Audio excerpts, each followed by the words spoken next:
तो last class में हम लोगों ने बेसिकली प्रॉप्स पढ़े थे।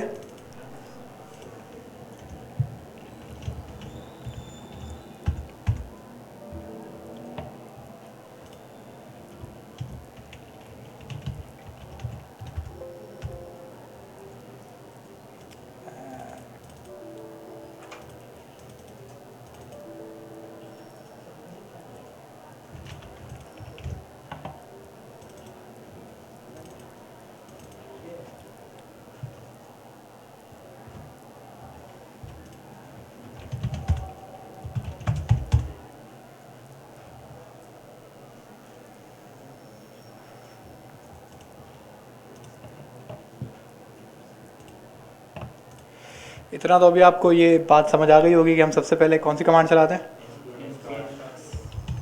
npm start। तो हम npm start करते हैं तो वो इसको हमारी एप्लीकेशन को स्टार्ट कर देता है सिंपली।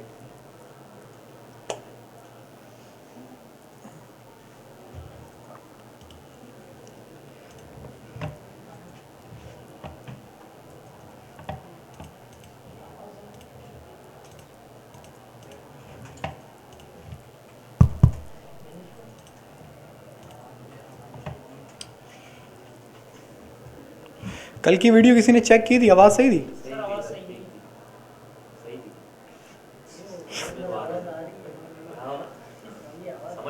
नहीं, आवाज़ लो है या लो है? मैं समझ गया, क्योंकि मैं यहाँ खड़े रह के ज़्यादातर बात कर रहा था यार, वो कॉलर वाले का इंतज़ाम करना है।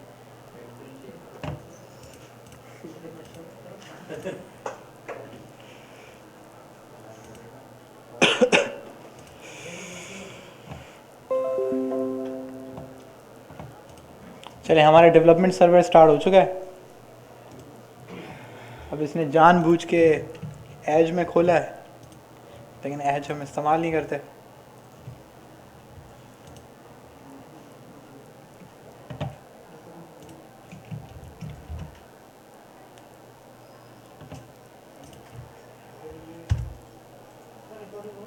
हाँ,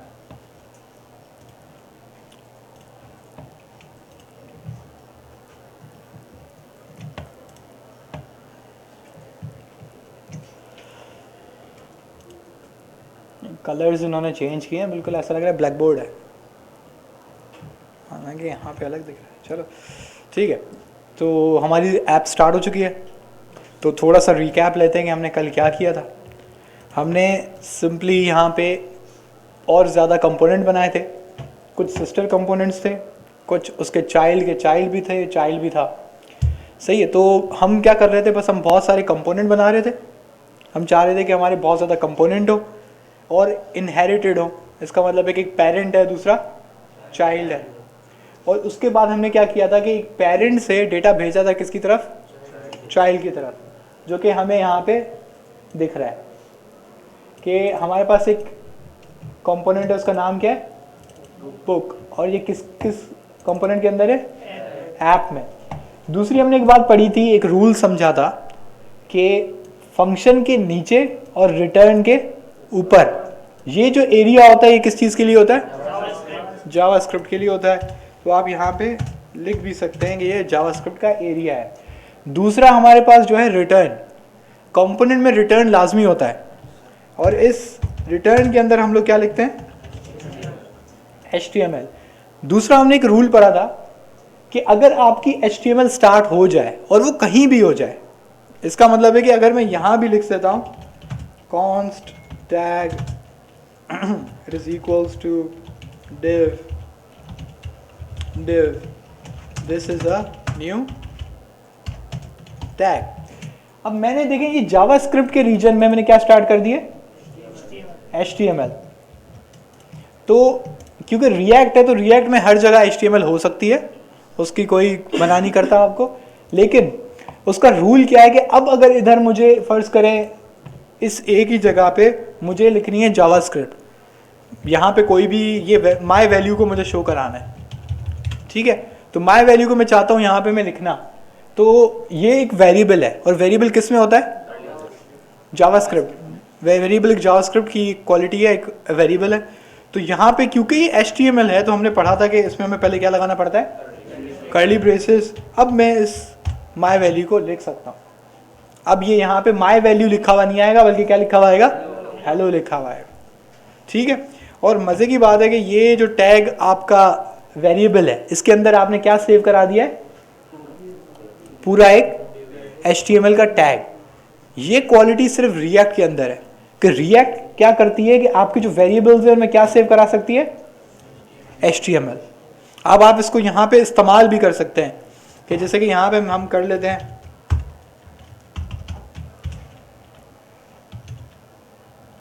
div, हमने एक div लिखा और उस पर मैंने लिख दिया क्या, टैग।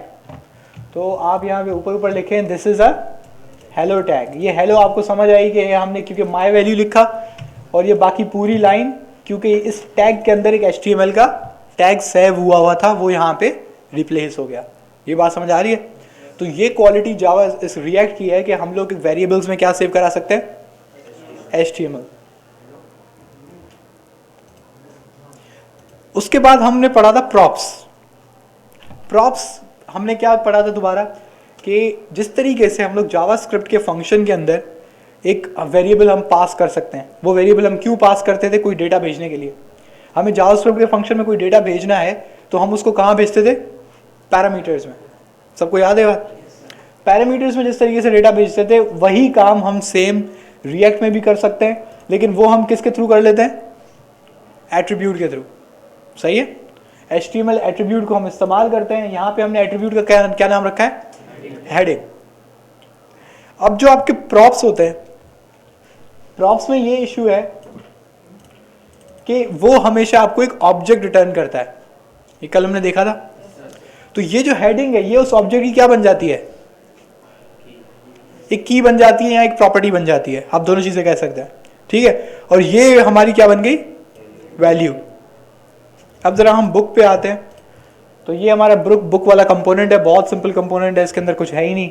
तो यहाँ पे मैं ये जो पैरेंथेसिस है बिल्कुल उसी तरीके से जैसे जावास्क्रिप्ट के अंदर होता है, सेम काम जावास्क्रिप्ट में होता है कि यहाँ पे हम लोग जो डेटा हमें मिलता है वो हम यहाँ से रिसीव करते हैं। लेकिन हमें पता है कि प्रॉप्स हमेशा क्या होता है, एक ऑब्जेक्ट। अब क्योंकि वो ऑब्जेक्ट होता है तो उसमें डॉट लगेगा।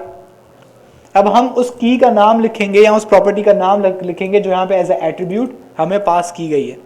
बात समझ आ रही है। अब ये मल्टीपल भी हो सकते हैं। हमने कल देखा था कि हमने मल्टीपल जब हम भेज रहे थे तो कौनसोल लॉग में मल्टीपल प्रॉपर्टीज आ रही थी। नॉर्मली क्या होता है कि जब डेटा बहुत ज़्यादा होता है, डेटा, क्योंकि ये तो मैंने ऐसे ही आपको एग्जांपल के लिए बता दिया था कि मैं आइटम में क्या भेज रहा था, A1 A2 A3 4 5 A4 और A5। ये तो बहुत छोटा छोटा सा डेटा है। तो अगर ये डेटा कम होता है आप डायरेक्टली पास कर सकते हैं। लेकिन नॉर्मली हम लोग क्या पास करते हैं, कॉन्स्ट स्टूडेंट एरे। सही है। इसके अंदर क्या होता है, एक ऑब्जेक्ट। अब ऑब्जेक्ट के अंदर हमारे पास फर्स्ट करेंगे नेम होता है ABC। उसको थोड़ा सा हम क्लियर आउट करते हैं ताकि पता लगे कि हो क्या रहा है, ABC। इसके बाद फर्स्ट करेंगे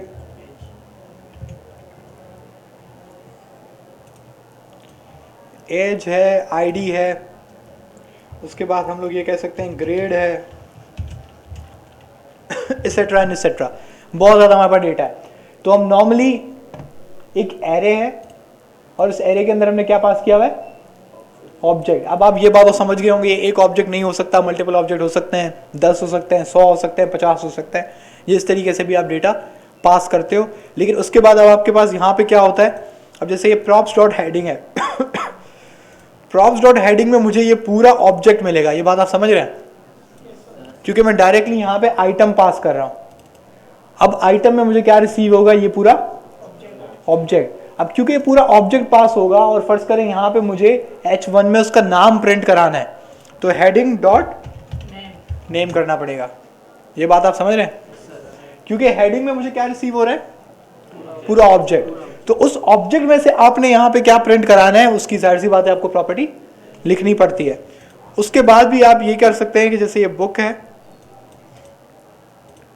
फर्ज करें मैंने एक और ऑब्जेक्ट भेज दिया डेटा, यहीं पे मैंने इसको भेज दिया क्या, अब ऑब्जेक्ट भेजने के लिए मुझे पहले तो एक कर्ली ब्रेसेस ये बनाना पड़ेगा, एक उसके अंदर बनाना पड़ेगा। पहला वाला क्या कर रहा है, जावास्क्रिप्ट में वो लेके जा रहा है आपको। दूसरा वाला क्या है, वो खुद ऑब्जेक्ट है। तो फर्स्ट करें यहाँ पे हम लिखते हैं ID 1 2 और यहाँ पे फर्स्ट करें कुछ और डेटा आ रहा है, सीक्रेट की स्पेलिंग की ऐसी की तैसी हो गई, सीक्रेट की सही तो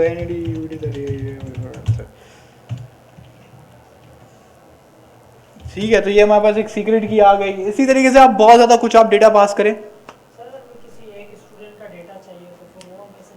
किसी एक स्टूडेंट का डेटा, सिर्फ एक स्टूडेंट का डेटा आपके पास ऐसे आ सकता है कि आप पहले यहाँ पे बताएंगे कि उसका वो क्या है, की या आईडी। बेसिकली आईडी निकलती है सबसे पहले, जब उसका आपका जो डेटाबेस है उसका फंक्शनैलिटी ऐसे होती है। यहाँ पे आप ये कर सकते हैं, फर्ज करेंगे आपके पास ये पूरा एरे है, अब उसके अंदर ऑब्जेक्ट है, ऑब्जेक्ट के पास मल्टीपल ऑब्जेक्ट्स हो सकते हैं। तो आप सबसे पहले इस पर फिल्टर चलाते हैं। फिल्टर चलाने के बाद फर्ज करें अब आपको नाम पता है, उसकी एज पता है, कुछ ना कुछ तो आपको पता होगा जिससे आप बोल रहे होंगे कि ये मुझे स्टूडेंट चाहिए, या आईडी, वैसे तो आईडी यूज़ होती है। तो कुछ भी आपको एक यूनिक आइडेंटिफायर आपको पता होना चाहिए, तो आप उसमें फिल्टर चलाते हैं। फिल्टर की कंडीशन आपको समझ आ गई होगी कि ID इज इक्वल्स टू 1 होनी चाहिए। जब ID 1 हो जाती है तो वो फिल्टर आपको निकाल कर दे देता है। समझ रहे हैं? तो ऐसे नॉर्मली हम ये काम करते हैं। तो फिल्टर इस काम के लिए यूज़ होता है। अच्छा, अब यहाँ पे मैं क्या पास कर रहा हूँ डायरेक्टली, यहाँ पे क्या हमारे पास हो रहा है, ऑब्जेक्ट पास हो रहा है। हम इसको सेव करते हैं। अब क्योंकि ऑब्जेक्ट पास हो रहा है, अच्छा इसको हम मल्टीपल लाइन करते हैं। मल्टीपल लाइन के लिए मुझे क्या इस्तेमाल करना पड़ेगा, पैरेंथेसिस। मैंने मल्टीपल लाइन यूज़ की, बल्कि अब मल्टीपल लाइन एक और मसला करेगा। कौन सा मसला, फर्ज करें मैंने बोला H3, तो आप देख रहे हैं कि अब वो H3 बनाया लेकिन एरर हो गया। क्यों? क्योंकि हमें क्या बनाना पड़ता है, पेरेंट। तो मैंने एक फ्रेगमेंट बना लिया और सारा का सारा कंटेंट इसके अंदर। अब यहाँ पे फर्ज करें मुझे प्रॉप्स मिल रहा है। मुझे पता है कि प्रॉप्स में एक और प्रॉपर्टी आ रही है, कौन सी, डेटा। इस डेटा के अंदर मेरे पास कौन सी प्रॉपर्टी है, सीक्रेट, सीक्रेट की। ये क्या हुआ,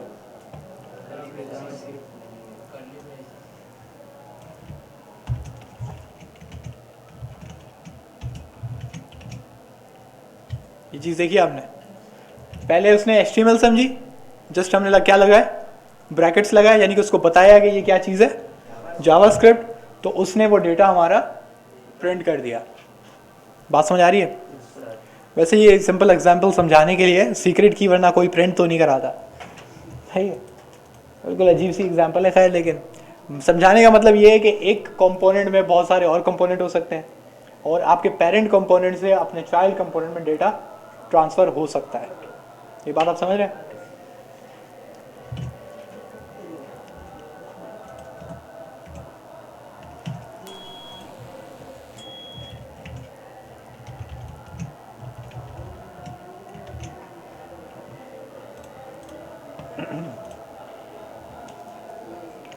कोई इधर ऐसा है जिसको ये मैप का सिंटैक्स समझ ना आया हो? कोई इधर ऐसा है जिसको मैप का सिंटैक्स ना पता हो, ये मैप क्या कर रहा है, कैसे कर रहा है?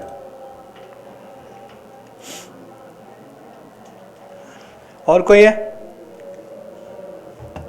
देखें, इतना तो आपको पता है कि मैप एक लूप चलाता है। यहां पे अगर आप इंस्पेक्ट पे आएंगे, आप कंसोल पे आएंगे, फर्ज करें आपके पास एक एरे है ए नाम की,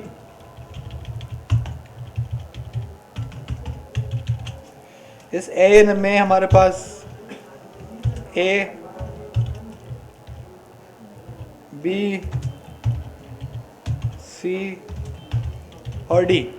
हमारे पास ABCD कुछ हमारे पास इधर एलिमेंट्स हैं, एरे के एलिमेंट हैं। अब मैंने यहाँ पे इस एरे को सेव करा दिया किस वेरिएबल में, ए में।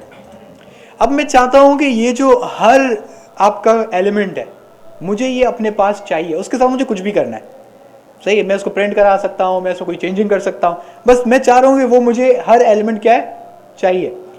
तो मैं उस पर सबसे पहले तो फॉर ईच लगा सकता था, आप सबको याद है हम फॉर ईच लगा सकते थे। फॉर ईच में आपको पता है क्या होता है कि एक कॉल बैक फंक्शन पास होता है, इधर आइटम पास होता है, और मैं इधर कह सकता हूँ console डॉट लॉग और होता है आइटम। तो यहाँ पे क्या हो गया, वो सिंपल प्रिंट हो गया। अब इवन इसको सिंपल प्रिंट कराने के बजाय मैं ये भी कर सकता था, मैं उसको कह सकता था कि भाई आइटम में प्लस कर दो आइटम। तो आप देख रहे हैं कि जो एरे का एलिमेंट था वो ये है। तो हमने फॉर ईच के थ्रू हमने क्या ऐड कर दिया, आइटम, और हर एलिमेंट के साथ ऐड किया है। ये बात समझ आ रही है? अच्छा, ये वाला काम हम यहां क्यों नहीं कर सकते थे, ये किसी को पता है? यहां पे मैंने मैप ही क्यों इस्तेमाल किया? फॉर ईच भी तो लूप चलाता था।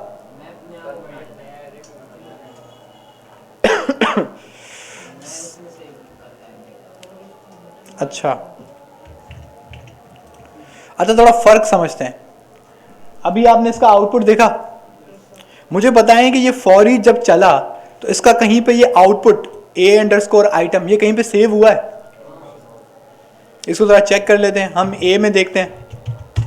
तो a में तो अभी भी क्या है, ABCD, सही है, जो वही ओरिजिनल एलिमेंट जो पहले हमारे पास थे, हमने अंडरस्कोर आइटम जो ऐड किया वो एक्चुअली यहाँ पे सेव नहीं हुए। ये बात समझ आ रही है? अब इसकी जगह पे हम क्या करते हैं, हम मैप चलाते हैं। हम कुछ भी नहीं करते, इधर सिर्फ क्या लगा देते हैं, मैप। अब आपको पता है कि मैप में रिटर्न करना लाजमी है, तो कंसोल कराने के बाद मैं इसको कहता हूं रिटर्न कर दो ये पूरा जो आपका नया एलिमेंट बना है। अब मैंने एंटर किया तो आप देख रहे हैं कि ये कंसोल लॉग का आउटपुट है, जो हमने एक कंसोल लॉग कराया, console log item plus underscore item, ये उसका आउटपुट है। और अगर आप सबसे लास्ट में देखेंगे तो इसने नई एक एरे भी बना दी है। ये बात दिख रही है आपको? तो इसका मतलब है कि मैप एक न्यू एरे भी बनाता है, फॉर ईच एक न्यू एरे नहीं बनाता। लेकिन अगर आप चाहें तो आप फॉर ईच से एक नई एरे बनवा सकते हैं। एक खाली एरे बना लें, उसके अंदर आप वो पुश कराते जाएं, डॉट पुश तो आप सबने पढ़ा है। तो ये काम हम इधर कर सकते थे। तो अगर यही काम हम इधर ये इस्तेमाल करें, फॉर ईच, अब हम कर रहे हैं रिटर्न और कोई हमने चेंजिंग नहीं किया, तो क्या लगता है चलना चाहिए नहीं चलना चाहिए? क्यों नहीं चलना चाहिए? तो रिटर्न करवा तो रहा हूं।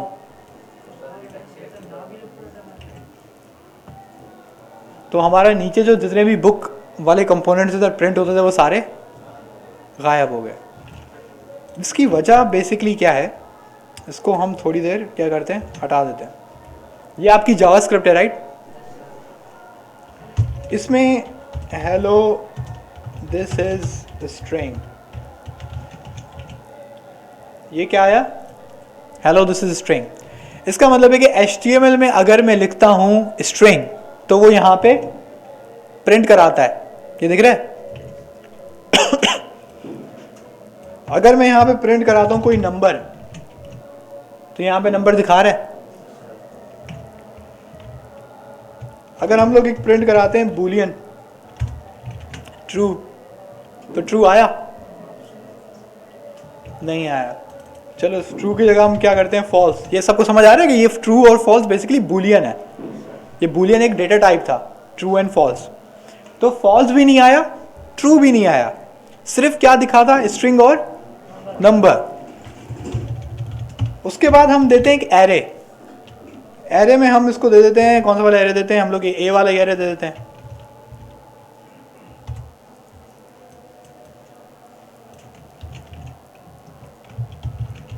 अब मैंने इसको क्या पास कर दिया, एक एरे। तो क्या यहां पे उसने एरे दिखाया? इसने एरे दिखाया, लेकिन थोड़ा निराले तरीके से। उसने जो एरे के जो ब्रैकेट्स थे उसको गायब कर दिया, और जाहिर सी बात है इसने स्ट्रिंग के ये वाले जो पैचेस थे, कोटेशन मार्क्स थे, इसको भी हटा दिया, क्योंकि ये इसको पता चल गया था कि ये स्ट्रिंग है। और HTML में भी आप क्या लिख रहे होते हो बेसिकली, स्ट्रिंग, तो ये कोटेशन मार्क्स लिखने की जरूरत नहीं थी। उसने कहा कि ये सबको पता है कि HTML में होती ही स्ट्रिंग है। उसके बाद इसने क्या रिमूव कर दिया, कॉमा रिमूव कर दिया और सिंपल जो एलिमेंट्स थे उनको कॉन्केट करके इसने दिखा दिया। तो इसका क्या मतलब है कि रिएक्ट स्ट्रिंग को पढ़ सकता है, यानी कि HTML में दिखा सकता है स्ट्रिंग, नंबर और एरे। दूसरा कौन सा डेटा टाइप है? ऑब्जेक्ट डेटा टाइप है। तो ऑब्जेक्ट डेटा टाइप को थोड़ा प्रिंट करा के देखते हैं।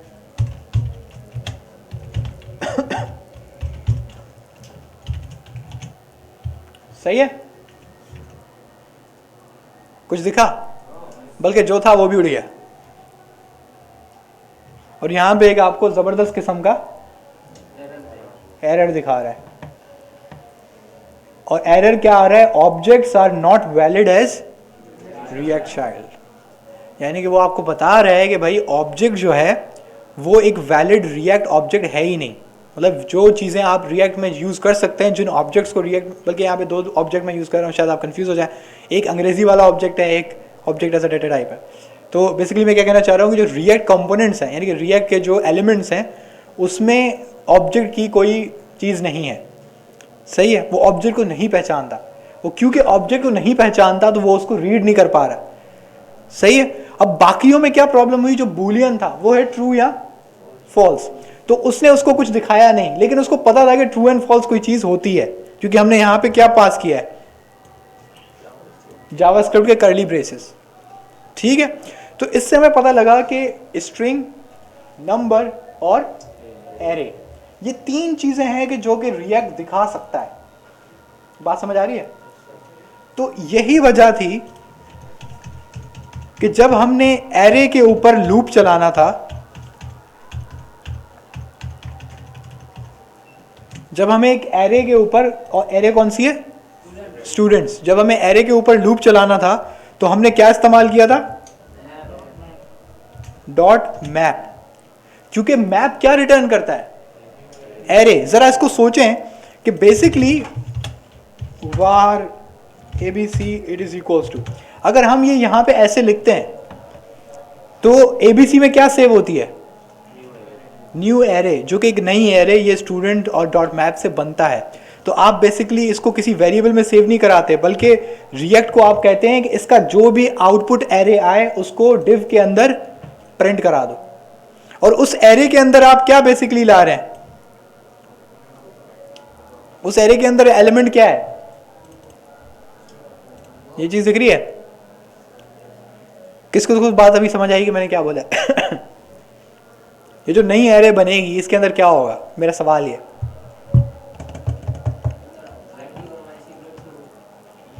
नहीं, ये जो स्टूडेंट्स डॉट मैप है, इसका जो आउटपुट है, मतलब जो आउटपुट एरे बनेगी, उसके एलिमेंट क्या होगा? स्ट्रिंग होगा।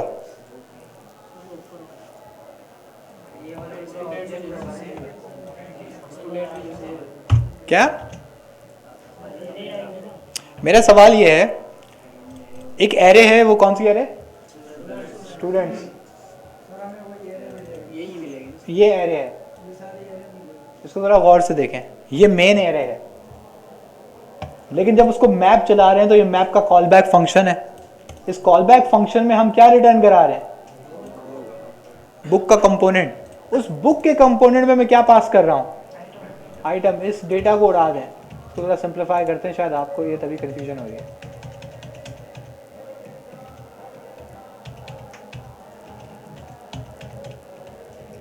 सही है।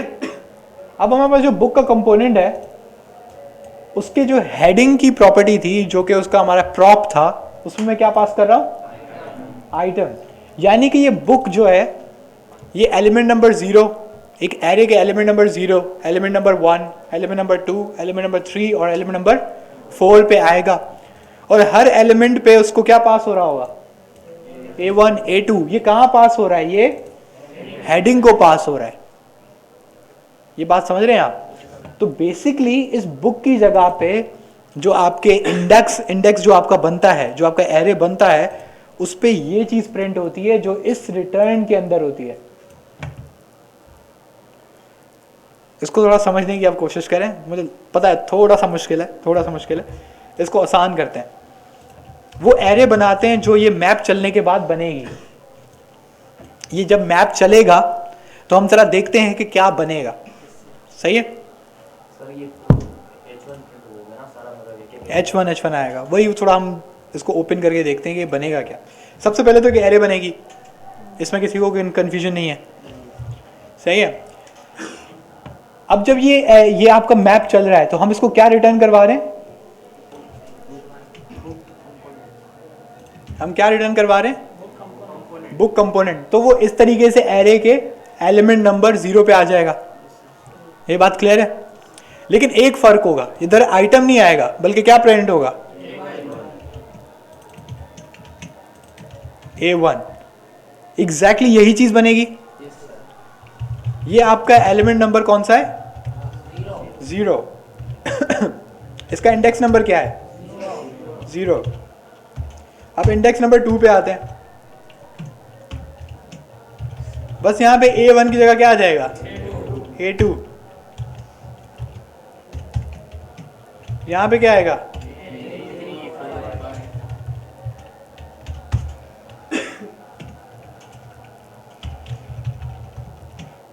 तो जब आपका डॉट मैप चलेगा तो आपकी एरे जो बनेगी वो कौन सी होगी, ये वाली एरे होगी, जो कि कुछ इस तरीके से दिखेगी।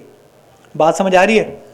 अब आपने थोड़ी देर पहले देखा कि जब मैंने एक एरे डायरेक्टली नीचे पास कर दी थी और उसके अंदर मैंने ABCD एलिमेंट्स दिए हुए थे 4, तो आपने देखा था वो कैसे उसने ABCD को मिला के लिख दिया था HTML में, सही है।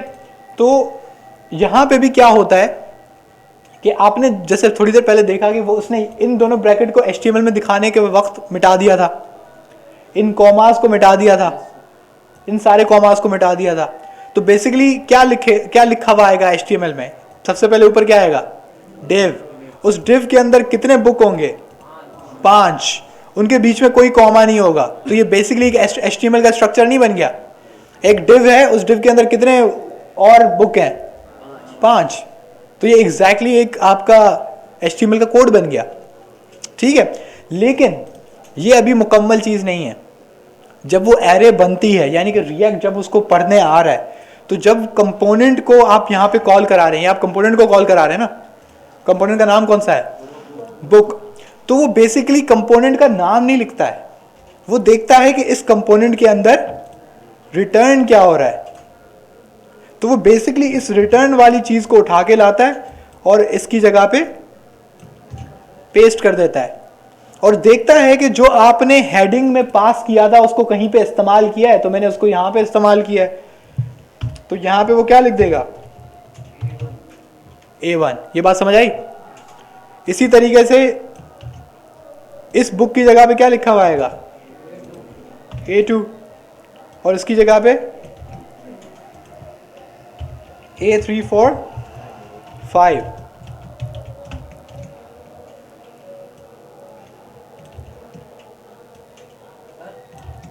एक मिनट। तो ये आपका फाइनल एरे है। जब आपकी यहां पे ये जो मैप आप चला रहे हैं, इस मैप के नतीजे में जो फाइनल आपकी एरे बनती है वो किस तरीके से दिखती है, ऐसे। तो सबसे पहले उसने क्या किया, उसने इसी चीज को उठाया और उसने आपके element number 0, element number 1, element number 2, 3 और 4 की जगह पे पेस्ट कर दिया। उसके बाद उसने देखा कि ये जो बुक है ये कोई HTML का टैग नहीं है, बल्कि ये क्या है, कंपोनेंट है।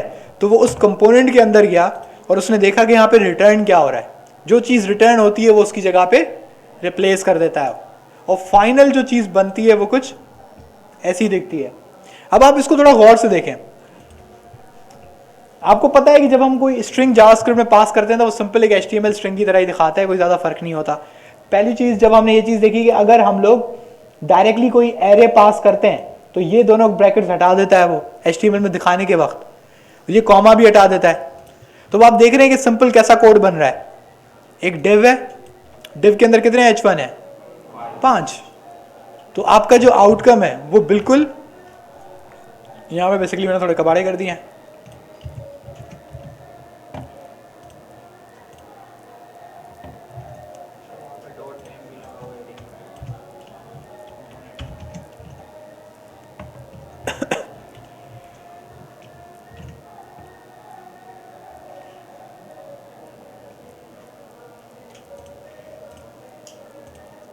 खैर इसका हमने थोड़ी सी चेंजिंग की है तो इस वजह से उसका थोड़ा इशू हो रहा है, हम इसको देख लेते हैं। खैर लेकिन आपको ये बात समझ आ रही है कि अभी ये एरे क्यों बता रहा हूँ कि मैं कैसे बन रही है, ताकि आपको पता हो कि जब आपने यहाँ पे मैप इस्तेमाल किया है तो उसके नतीजे में हो क्या रहा है। ये बात समझ आ रही है? और आपको ये समझ आया कि हमने मैप ही क्यों इस्तेमाल किया, फॉर ईच क्यों नहीं इस्तेमाल किया? क्योंकि मैप क्या जनरेट करा देता है? एरे। एक एरे आपको आउटकम देता है, फॉर ईच नहीं बनाता।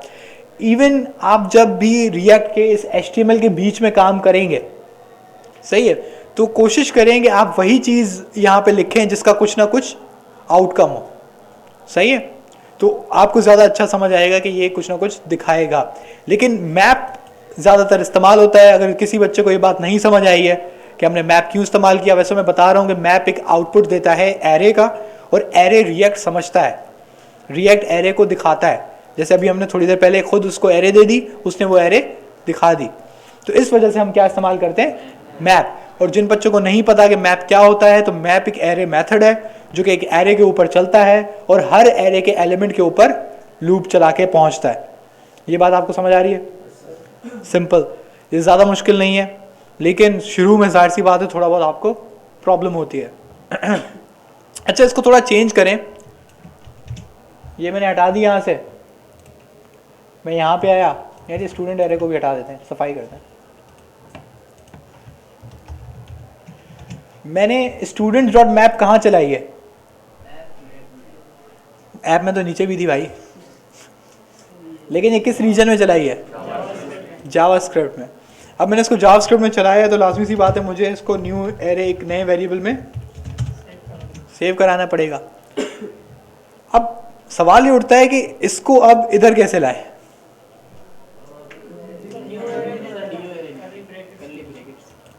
तो नीचे ये जो कर्ली ब्रैकेट है, मुझे पता है कि ये क्या है? जावास्क्रिप्ट। तो मैंने वेरिएबल पेस्ट कर दिया, कौन सा? New array. अब आपको समझने में ज़्यादा आसानी होगी कि ये स्टूडेंट्स डॉट मैप एक नई एरे बनाता है, और इस एरे में क्या सेव हो रहा है? वो एक कंपोनेंट। वो कंपोनेंट बार बार चल रहा है, वो कंपोनेंट वो डेटा रिसीव कर रहा है जो किसमें है? इस एरे में है। और वो पूरी जो नई एरे बन रही है वो किसमें सेव हो रही है? New array. और वो न्यू एरे कहाँ पास हुई है? डिव में। एक काम कर लेते हैं, हम इसको कंसोल लॉग भी करा के देख लेते हैं कि हमारे पास क्या होता है।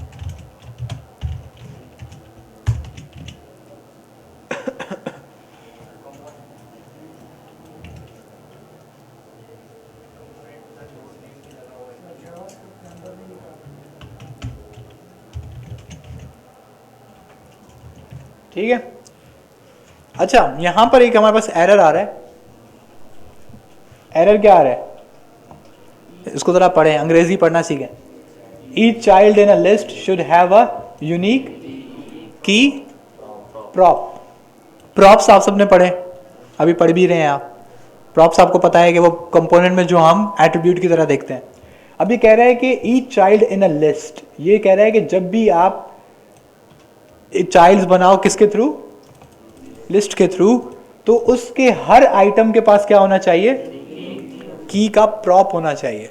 बेसिकली वो आपको बताना ये चाह रहा है कि भाई ये वाला जो कंपोनेंट है ना, इसको तुम बना रहे हो किसके थ्रू?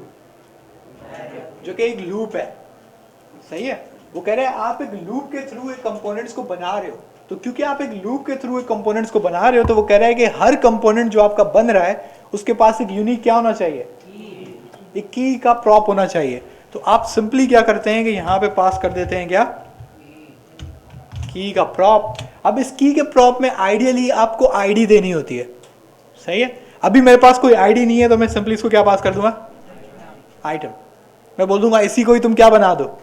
आईडी बना दो। तो ये इसका यूनिक की प्रॉप होता है जो इसको चाहिए होता है। अब इसको हम जरा देखते हैं कि ये वाला हमारे पास एरर वापस आता है कि नहीं। तो वो एरर गायब हो गया। तो जब भी आप लूप के थ्रू कंपोनेंट्स बनाओगे तो आपको कौन सा एट्रीब्यूट या प्रॉप देना लाजमी है? की का। ये की का जो प्रॉप है ये यूनिक आईडी होना चाहिए। नॉर्मली अगर आपके पास जो डेटा आता है स्टूडेंट्स का, जैसे मैंने अभी थोड़ी देर पहले यहाँ पे बनाया था, तो वो क्या होता है? कांस्टेंट स्टूडेंट्स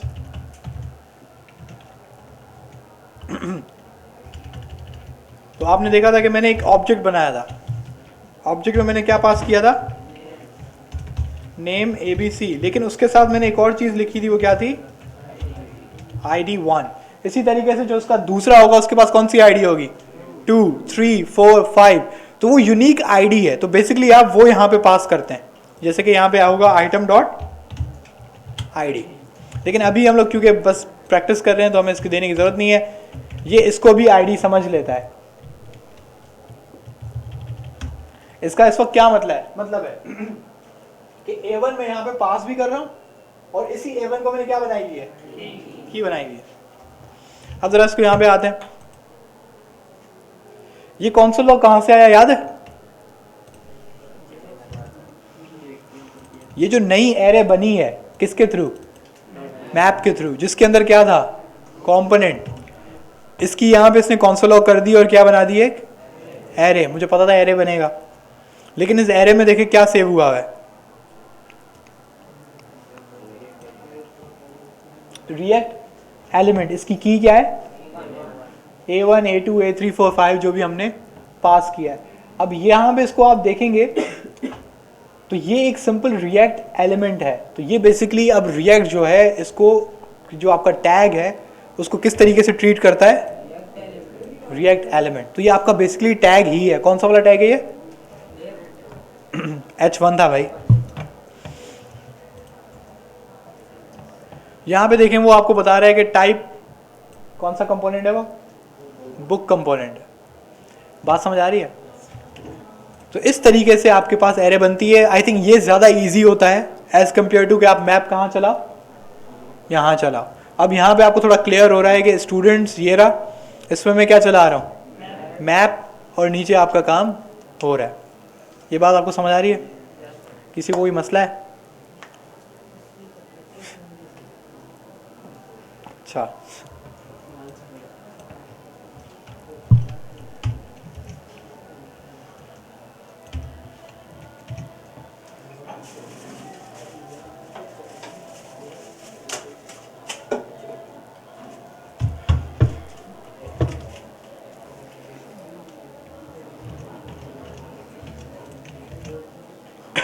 यहाँ तक किसी को कोई सवाल है?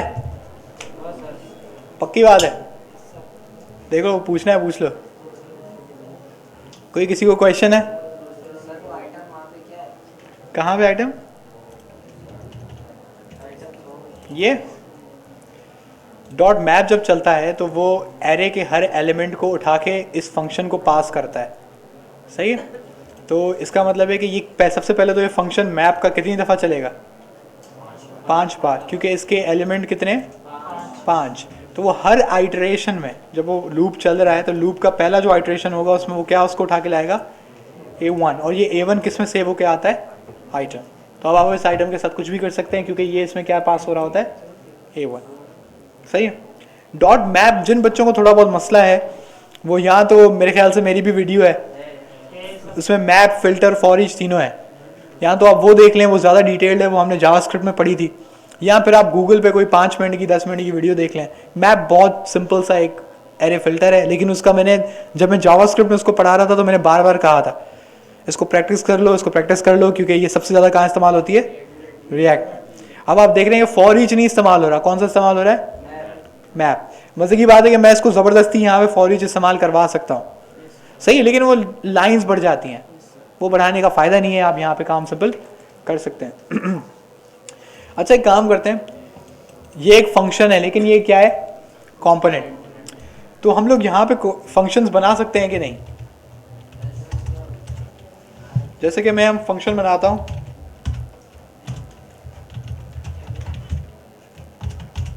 फंक्शन का नाम क्या है? Button clicked. इसके अंदर मैं क्या लिख देता हूँ?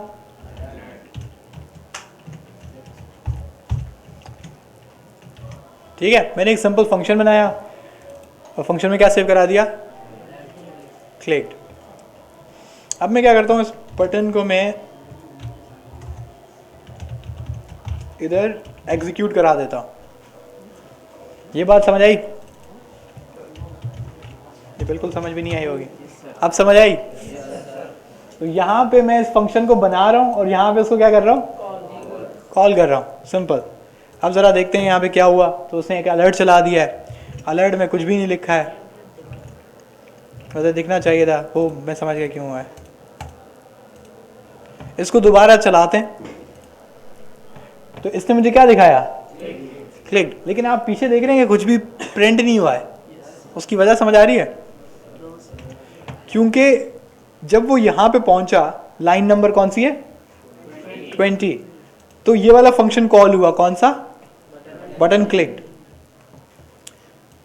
तो ये बटन क्लिक जब फंक्शन कॉल हुआ तो इसमें क्या वो चलाया हुआ है उसने, अलर्ट। और जो आपका अलर्ट एक खास फंक्शन है जो आपके जावास्क्रिप्ट का फंक्शन है, वो क्या करता है कि वो आपकी एग्जीक्यूशन रोक देता है, वो आपकी जावास्क्रिप्ट को रोक देता है। वहां तक वो जावास्क्रिप्ट रुकी रहेगी, मतलब लाइन नंबर 20 पे वो रुकी रहेगी जब तक मैं इसको ओके नहीं करता। अब ये 2 दफा क्यों आ रहा है इसको भी जरा देखते हैं। जब ये आप इसको क्लिक करेंगे तो आपने देखा बाकी सब कुछ प्रिंट हो गया। उसकी वजह क्या बनी कि जब मैंने इसको क्लिक किया, ओके किया अलर्ट को, तो वो ये रिटर्न वाली स्टेटमेंट तब चली। बात समझ आ रही है? तो जब ये रिटर्न वाली स्टेटमेंट चली तो आपकी एरे दिख गई, एरे दिख गई तो ये वाले आपके प्रिंट हो गया आगे। ये बात समझ आ रही है? इसको हम बेसिकली जो आप प्रोसेस अभी पढ़ रहे हैं इसको हम कहते हैं रिएक्ट कंपोनेंट लाइफ साइकिल। क्या कहते हैं? Life cycle. Life cycle, life cycle क्या होता है?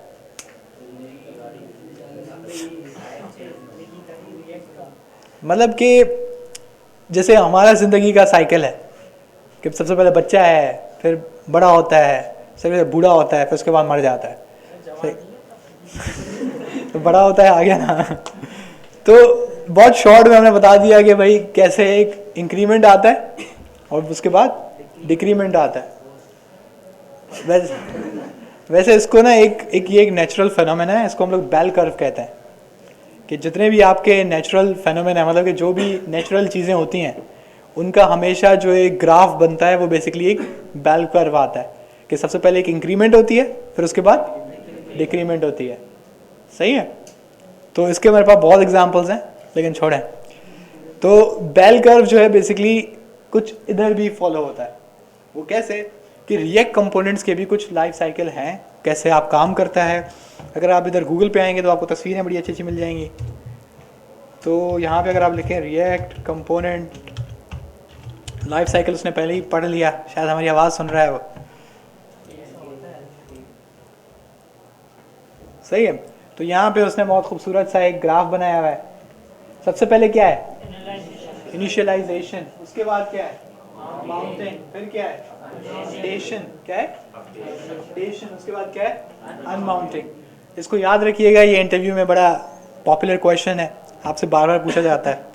अब इनिशियलाइजेशन क्या है? इनिशियलाइजेशन है कि जावास्क्रिप्ट आपके कंपोनेंट को पहले पढ़ता है। मतलब आपने जहाँ पे इंपोर्ट कराया हुआ है, जहाँ पे आपने उसको चलाया हुआ है, एग्जीक्यूट कराया हुआ है, यानी कि वो आपने नहीं टैग बनाया हुआ बेसिकली, और जो पीछे साइड सी बात है उसको पढ़ता है। जैसे आपके फंक्शंस, आपने आप किसी को पता है कि फंक्शन आप कहीं भी लिखें जावास्क्रिप्ट में, जावास्क्रिप्ट उसको पढ़ता है, पहले पढ़ता है। आप भले फंक्शन को नीचे लिखें और उसको कॉल ऊपर करा दें तो फिर भी आपका फंक्शन परफेक्ट चलता है। ये किस किस को पता था? सही, गुड है। तो जावास्क्रिप्ट का जो फंक्शन है बेसिकली वो आप कहीं भी डिफाइन करें, जावास्क्रिप्ट उसको पहले पढ़ता है। ये जावास्क्रिप्ट की क्वालिटी है, समझ रहे हैं? तो इसी तरीके से क्योंकि आपने देखा कि जो कंपोनेंट है वो बेसिकली क्या है? फंक्शन है। तो सबसे पहला उसकी इनिशियलाइजेशन का मतलब क्या है कि जावास्क्रिप्ट अपने कंपोनेंट को पढ़ता है कि मेरे पूरी एप्लीकेशन में मेरे कौन कौन से कंपोनेंट्स पड़े हुए हैं। तो वो कौन सी फेज है? इनिशियलाइजेशन। उसके बाद क्या है? माउंटिंग। माउंटिंग बेसिकली वो फेज है जब आपका कंपोनेंट को चलाया जाता है। फिर वो देखता है कि आपने कौन, जैसे बुक कंपोनेंट हमने किसके अंदर चलाया हुआ है? ऐप में। तो ये जो आपको दिखता है ये बेसिकली माउंटिंग का फेज है। ठीक है? ये माउंटिंग है। इसका मतलब है कि आपके कंपोनेंट में जो भी लिखा हुआ था उसने उसको चला दिया, तो इसको हम कहते हैं माउंटिंग।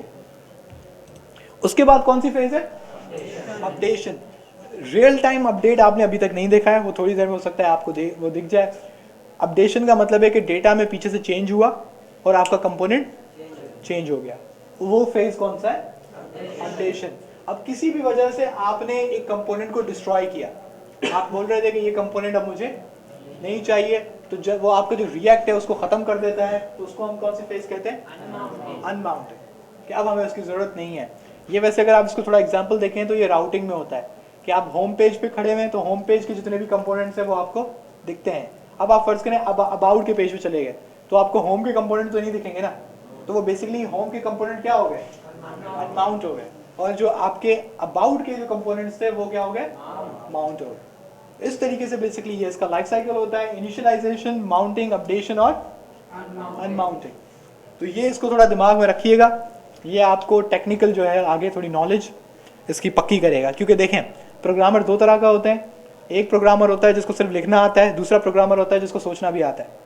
सही है, तो प्रोग्रामर वही अच्छा है, कमाता भी वही ज़्यादा है जिसको क्या आता हो, सोचना आता हो। अब सोचने के लिए ये लाजमी है कि आपको ये पता हो कि एक जो आप मशीन जिसको आप इस्तेमाल कर रहे हैं जो कि अभी रिएक्ट है, आपको ये पता होना चाहिए वो मशीन चलती कैसे। तो आगे चल के जो आपके मसले मसाइल होंगे, जो एरर्स होंगे, जो गूगल से आपको नहीं मिलेंगे, वो आपको फिर समझ में नहीं आएगी। जब आप एक टीम लीडर या एक सीनियर पोजीशन पे आते हैं तो जो आपके जूनियर्स होते हैं वो आपके पास मसले लेकर आते हैं कि सर ये नहीं हुआ, और वो मसला आपके पास वो तभी लेकर आते हैं जब उन्होंने गूगल पूरा छान लिया होता है। अब उनको गूगल से उसको जवाब नहीं मिलता तो आपके पास आते हैं कि सर ये मसला नहीं हो रहा। और इस तरह की जो नॉलेज है ना, यही ज़्यादा इंपॉर्टेंट है, क्योंकि कुछ एरर्स ऐसे होते हैं कि जिनका कोई एरर दिखता नहीं है, समझ रहे हैं ना, कॉन्सोल पे कोई एरर दिखता है ना स्क्रीन पे कोई मसला दिख रहा होता है, लेकिन जो आप चीज़ करवाना चाहते थे वो नहीं हो रही। तो वो आपके पास जूनियर आता है, कहता है सर मैंने सब कुछ ट्राई कर लिया है, ना एरर आ रहा है ना कोई मसला हो रहा है, लेकिन मैं जो करवाना चाह रहा हूँ वो कंपोनेंट दिख नहीं रहा। तब आप फंसते हैं कि भाई इसको आप इसका जवाब क्या करें। बात समझ रहे हैं? तो उस केस में थोड़ा इन्फॉर्मेशन याद रखें। अब ये तो आपको समझ आ गया कि वो सबसे पहले इसको क्या करता है, पढ़ता है, उसके बाद उसको क्या करता है, माउंट करता है। तीसरी पॉइंट आ गई अपडेशन। अब ये अपडेशन कैसे करता है ये समझना बहुत जरूरी है।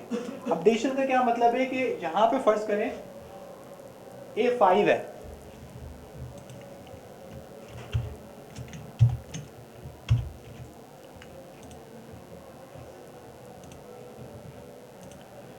सही है। फर्ज करेंगे ये मेरे पास जो एरे है, मैंने A2 को बदल के 3 4 5 कर दिया, और मैंने इसको जैसे ही सेव किया तो ये इधर 2 3 4 5 आ गया। लेकिन आपने देखा कि मेरा अलर्ट दोबारा से चला। इसका क्या मतलब है, क्या इसका मतलब है आपका जो ये फंक्शन है, कौन सा फंक्शन, ये पूरा ऐप का फंक्शन दोबारा से कॉल हुआ। यानी कि इस पूरे कंपोनेंट के अंदर कोई भी चीज आप तब्दील करेंगे तो वो क्या करता है, वो एक चेंज ट्रिगर करता है, वो चेंज पूरे के पूरे कंपोनेंट को क्या कर देता है, रीलोड करता है, और वो हर लाइन को चलाता है। ऐसा नहीं कि सिर्फ हमने चेंज किया सिर्फ इधर स्टूडेंट्स की एरे में, तो हमने चेंज किया स्टूडेंट्स की एरे में, और वो यहाँ से बुक की ये जो एरे थी दोबारा एरे बनी, और वो एरे कहाँ गई, इधर पास हुई, और वो यहाँ पे आपको शो हो गई। आपने सिर्फ एक चेंज किया, ये एक चेंज इस पूरे कंपोनेंट को क्या कर देता है, रीलोड। लेकिन ये चीज इस पे असर नहीं डाली। ये हेलो वर्ल्ड का लिखा हुआ था, ये हेलो वर्ल्ड का लिखा हुआ है,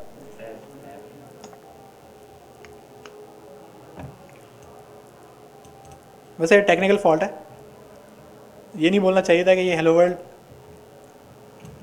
इसको यहां से मिटा लेते हैं। आपको पता है कि app.js कहाँ पे वो लिखा हुआ होता है, index.js में।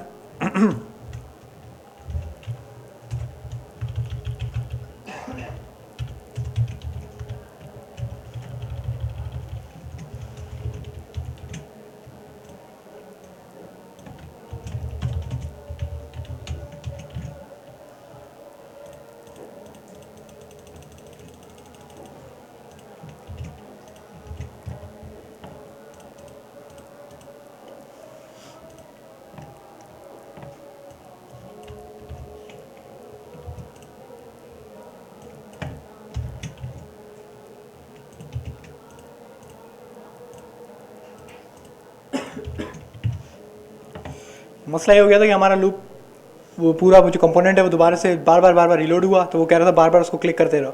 जब तक वो जितनी दफ़ा रिलोड हुआ था तो हमने उसको क्लिक को सिर्फ क्या कर दिया है, हटा दिया है। अब उसके बाद index.js में हम आते हैं। अगर index.js में आके हम यहाँ पे लिख देते हैं h1 और h1 में आके हम लिखते हैं हेलो, तो ऊपर हमारे पास क्या आया, हेलो। लेकिन इस हेलो को हम थोड़ा बताते हैं कि दिस इज इंडेक्स, तो यहाँ पे क्या लिखा आएगा, दिस इज इंडेक्स। अब हम जाते हैं दोबारा app.js में और इस a1 को फर्स्ट करें हम लोग करते हैं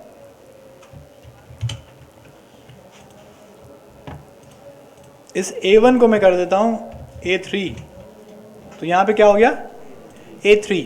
समझाने की बात ये है कि ये वाला जो है ये पूरा, ये कौन सा कंपोनेंट है, ये ऐप कंपोनेंट है। ये पूरा कौन सा कंपोनेंट है, ऐप के अंदर कौन है, बुक। लेकिन ये कौन सा कंपोनेंट है, index.js। तो ये ऐप से ऊपर है, बाहर है।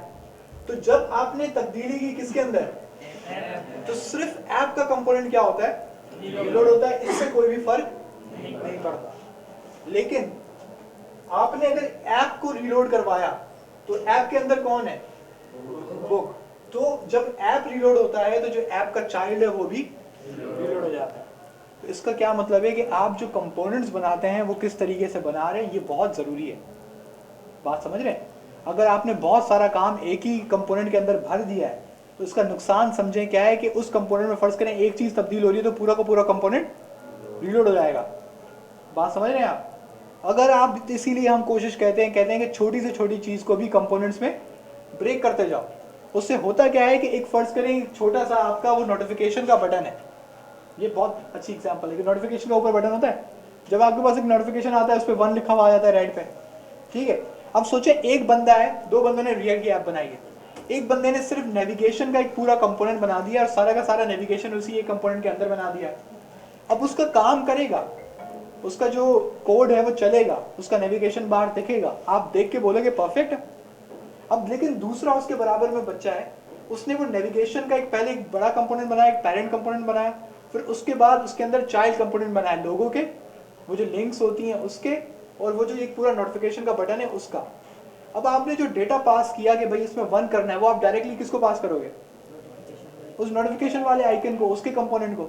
तो आपका ये जो पूरा नेविगेशन वाला कंपोनेंट था इसको कोई असर नहीं होता। तो परफॉर्मेंस उसकी बहुत ज़्यादा अच्छी है। हालांकि दोनों का जो काम होगा दिखेगा वो सेम डिट्टो, लेकिन जो स्पीड है वो किसकी अच्छी है, दूसरे वाले की। क्यों, क्योंकि एक छोटे से कंपोनेंट को आप क्या कर रहे हो, रीलोड, और वो क्या कर रहा है, वो पूरे के पूरे कंपोनेंट को रीलोड कर रहा है। तो इस तरीके से आपकी जो वेबसाइट है वो क्या होती है, लैग करती है। इसको हम बेसिकली कहते हैं आपकी रिएक्ट लाइफ साइकिल, कि कब आपका कंपोनेंट रीलोड होगा और कब उसके बाद चेंजेस आएंगे। ये बात आप समझ रहे हैं। लेकिन अब इसका कोई एक मसाइल है। सबसे पहले तो अच्छा, जो रिएक्ट होती है इसको हम बेसिकली वॉचडॉग फंक्शन कहते हैं। क्या कहते हैं, वॉचडॉग फंक्शन। आपका एक फंक्शन है जो रिएक्ट का खुद का एक फंक्शन, जो आप जिसको आप कभी नहीं देखोगे, वो रिएक्ट अपने तरफ से संभालता रहता है। वो क्या करता है कि जितने भी आपकी रिएक्ट के अंदर वेरिएबल्स होते हैं वो उन वेरिएबल्स को क्या करता रहता है, वॉच करता है।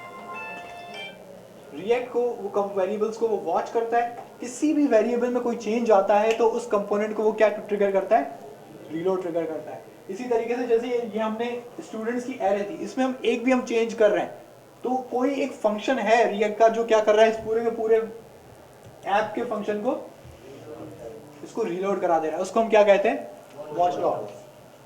कि वो एक फंक्शन है, वो हर वेरिएबल को क्या करवाता रहता है, चेक करता रहता है कि इसमें कोई चेंज तो नहीं आया, इसमें कोई चेंज तो नहीं आया। तो जिस वेरिएबल में हल्का सा भी चेंज आता है, उस वेरिएबल, वो वेरिएबल जिस कंपोनेंट के अंदर है वो सारा का सारा क्या हो जाता है, रीलोड हो जाता है। सर वो आपने बताया नहीं, बटन क्लिक किया 2-3 बार उसको लाते हैं, वो थोड़ी ऐसी चीज़ है। हाँ, आपका क्वेश्चन था, कौन सा, लोगों को? हाँ, हम तो लोगों को सिंपली अलग कंपोनेंट में रख लेते हैं। हम बस फॉर सेफ्टी की हम छोटी छोटी चीज़ें ना उनको ब्रेक कर देते हैं ताकि उसका दूसरे कंपोनेंट पे कोई इफेक्ट ना पड़े। सबसे पहले लोग कंपोनेंट बना लें।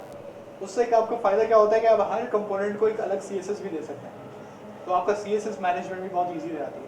ये खैर आपकी खुद की जजमेंट है कि आप उसको कितना ब्रेक डाउन करते हैं, लेकिन हम प्रेफर करते हैं कि उसको जितना आप लोअर बेस पे लेके जाएं उसको आप लेके जाएं, वो ज़्यादा अच्छा होता है। उसका फ़ायदा आप देखेंगे, आपने एक दफ़ा लोगों का कंपोनेंट बना लिया, एक दफ़ा आपने नेविगेशन में यूज़ कर लिया, एक दफ़ा आपने फुटर में इस्तेमाल कर लिया, तो आपका कोड छोटा हो गया, सही है।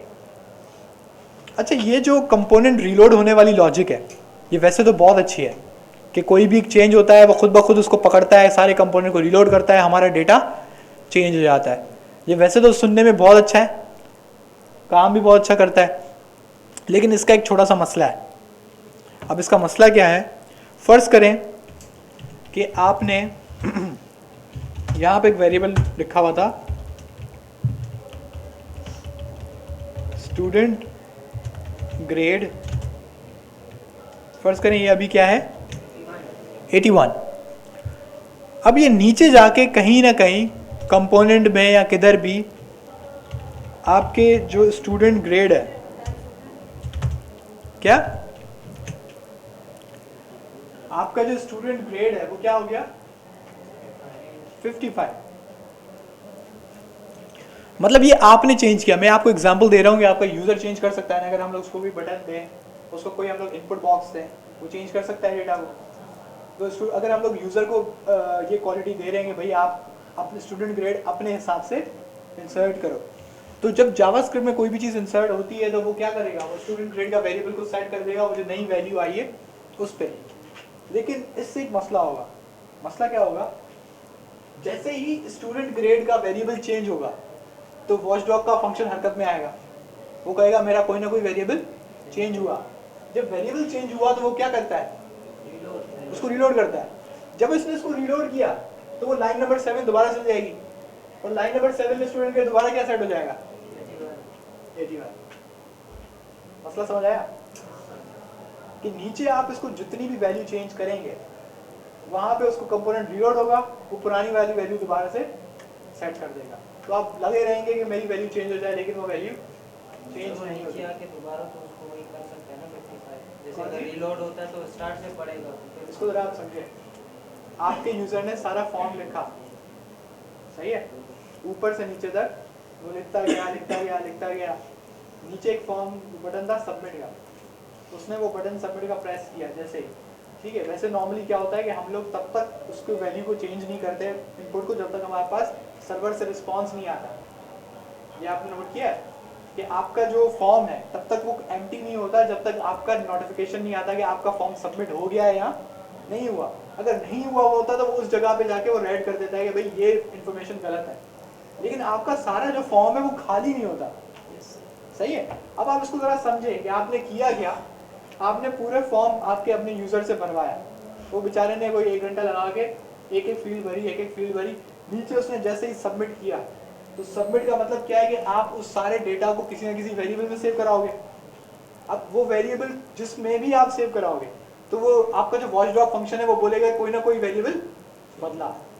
अब वो वेरिएबल बदला तो वो पूरे के पूरे कंपोनेंट को क्या करेगा, रीलोड। और आपने HTML कोड ऐसा किया हुआ है कि जाहिर सी बात है वो इनपुट बॉक्सेस खाली होंगे, तो आपका पूरा का पूरा फॉर्म खाली, और पीछे से सर्वर से रिस्पॉन्स आया कि भाई आपका जो ये वाला डेटा था वो सही नहीं था, तो अब उसको क्या करना पड़ेगा, उसको सारा दोबारा लिखना पड़ेगा। बात समझ रहे हैं? तो ये मसला है। हम कंपोनेंट को नहीं चाहते, हम नहीं चाहते कि भाई हर वेरिएबल को खाली मत करो, या हमने पहले जो लिखा था उसको मत करो। हमें वॉचडॉग फंक्शन को ये बताना है कि इसमें कुछ वेरिएबल्स हैं उनको तुमने नहीं छेड़ना। बात समझ आ रही है?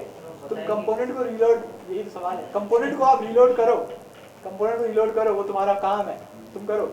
लेकिन मैं उसको बोलूँगा भाई ये वाला जो वेरिएबल है ना, ये मेरे यूजर के फॉर्म का वेरिएबल है, इसको खाली मत करना, यानी कि इसको रीलोड मत करना। तो ये एक मसला है। अब इसका हमने सोल्यूशन भी देखना है। पहले मसला समझ आ रहा है? अच्छा, एक काम करते हैं, मसले समझने से पहले यहाँ पे ना एक बटन बनाते हैं।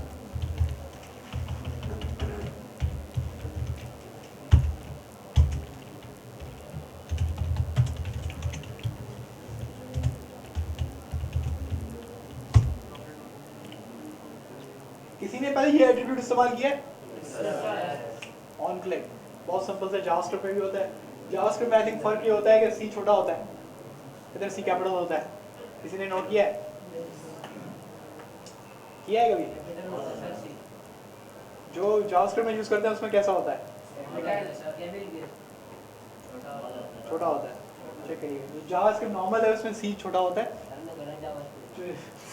जो रिएक्ट होता है उसमें कैपिटल होता है। इसको ज़रा देखिएगा, थोड़ा सा फर्क है दोनों में, इस पर कंफ्यूज मत होइएगा, दोनों एक ही चीज़ है। लेकिन आपको पता था कि जो रिएक्ट है उसके अंदर एट्रीब्यूट्स का क्या फॉर्मेट होता है, कैमल केस, तो कैमल केस को फॉलो करता है। जैसे क्लास नेम था, सही है, HTML4 है, इस तरह के जो दूसरे हैं वो, जैसे एरिया ऑन क्लिक है। तो ऑन क्लिक को हम नॉर्मली क्या पास करते हैं, एक फंक्शन पास करते हैं जो हम चाहते हैं कि वो क्या करे, उसको चलाए। तो मैंने उसको ऑन क्लिक को एक फंक्शन दिया, उस फंक्शन का नाम क्या है, बटन क्लिक। और बटन क्लिक इसको मिटा देते हैं। बटन क्लिक में सिंपल क्या लिखा हुआ है, अलर्ट। तो ये मेरा बटन है, इसको मैंने क्लिक किया तो मेरा एक आ गया क्लिक्ड। सही है, कोई मसला है?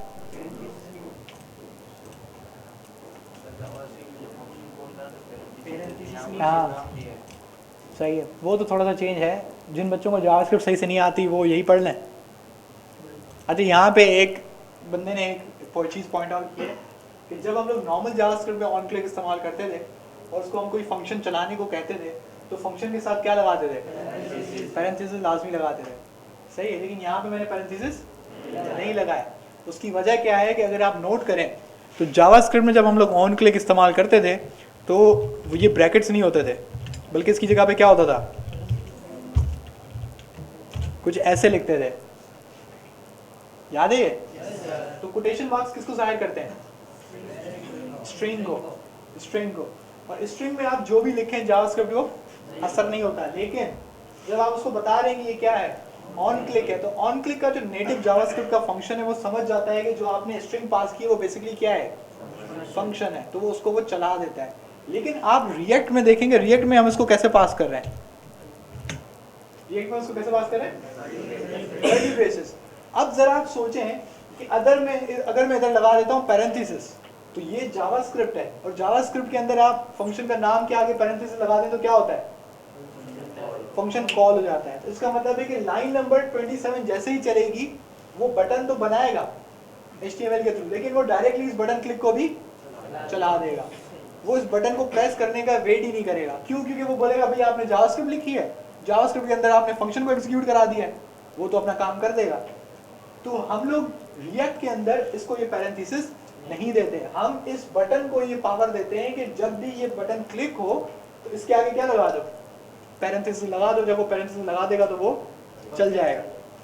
ये बात समझ आई?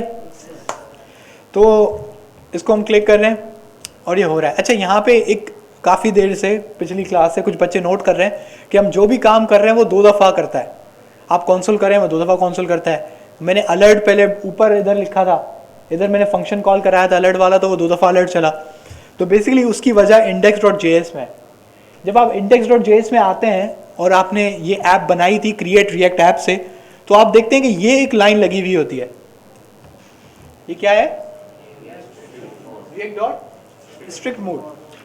और इस स्ट्रिक्ट मूड के वेरिएबल के अंदर, टैग के अंदर, ये इसका स्टार्टिंग टैग है और ये इसका क्लोजिंग टैग है। इसके बीच में क्या लिखा हुआ है, ऐप, यानी कि ये इस पूरे को रैप कर रहा है। अभी इसको मिटा देते हैं, हमें इसकी ज़रूरत नहीं है। इसको डायरेक्टली हम जस्ट ऐप पास करते हैं ताकि आसान रहे। ठीक है, तो स्ट्रिक्ट मूड है, इसके बीच में क्या है, ऐप। तो ये स्ट्रिक्ट मूड क्या होता है, ये स्ट्रिक्ट मूड आपको एरर्स बताने में आपकी हेल्प करता है। जैसे अभी आप यहाँ पे आएंगे तो ये आपको कुछ वार्निंग्स दे रहा है। क्या दे रहा है, वार्निंग जो होती है वो एरर नहीं होता, मतलब उसकी वजह से आपकी ऐप क्रैश नहीं करेगी, बंद नहीं होगी, लेकिन वो आपको कह रहा है कि ये जो आपने इशू किया हुआ है ये आपको नहीं करना चाहिए था। बात समझ रहे हैं? तो ये अभी आपको क्या कह रहा है, माई values assigned a value but never use, मतलब कह रहे हैं आपने एक वेरिएबल बनाया हुआ है माई वैल्यू, लेकिन उसको कभी इस्तेमाल नहीं किया। तो इस तरह की जो, इसको हम कहते हैं लिंटिंग। क्या कहते हैं, लिंटिंग। ये जो आपकी लिंटिंग है ये बेसिकली किसके थ्रू हो रही होती है, ये स्ट्रिक्ट मूड के थ्रू हो रही होती है। सही है, कुछ केसेस में आप देखेंगे इसको मिटा भी देंगे तो भी आपकी ये लिंटिंग शो करता रहता है। वो इसलिए करता है कि क्योंकि आपके पास कुछ एडिशनल लाइब्रेरीज भी इंस्टॉल हुई हुई हैं। जैसे सबसे पॉपुलर है ES6 लिंट, जो हमेशा रिएक्ट के साथ आती है। तो वो भी लाइब्रेरी यही काम कर रही होती है, इसको चेक कर रही होती है, जो कि रिएक्ट खुद बाय डिफ़ॉल्ट इस्तेमाल करता है, लेकिन ये उसको और इंश्योर करता है कि वो हो। बात समझ आ रही है? तो इसको ये जो डबल डबल काम हो रहा था, अगर आपको इसको नहीं देखना तो आप सिंपल इसको मिटा दें। सही है, आप इसको मिटा भी देंगे तो आपका काम चलेगा। बात समझ आ रही है? अब ऐप में जाते हैं, हम देखते हैं console.log.array, हमने इंस्पेक्ट किया, हमने कंसोल चेक किया, हम इसको रीलोड करते हैं। अब आप देख रहे हैं ये कंसोल सिर्फ एक दफा चला था, तो वो किसकी वजह से था? react.strict mood। आप स्ट्रिक्ट मूड मिटा देंगे तो ये सिर्फ एक दफा चलाएगा, लेकिन स्ट्रिक्ट मूड को लगे रहने दें। आपका कौन सा पेट्रोल चल रहा है, ठीक है, उसको चलाने दें 2 दफा, उसको शॉक हो रहा है, खैर आपकी मर्जी है। तो अलर्ट भी 2 दफा चला था, आप देख रहे हैं, मैं 2 दफा क्लिक किया। इसको रहने देंगे तो अलर्ट भी 2 दफा नहीं, वो तब चलेगा जब आपने अलर्ट को डायरेक्टली यहाँ पे कॉल कराया हो। अगर आप उसको किसी फंक्शन के थ्रू कॉल कराएंगे तो सिर्फ एक दफ़ा ही चलेगा। सही है, तो हमने एक बटन बनाया, इस बटन के साथ मैंने एक फंक्शन लगाया, और फंक्शन में मैंने क्या लिख दिया? क्लिक्ड। ओके किया, ख़त्म। ये तो कोई काम की चीज़ नहीं थी। तो खैर चलें, एक काम करते हैं, यहाँ पे हम लिखते हैं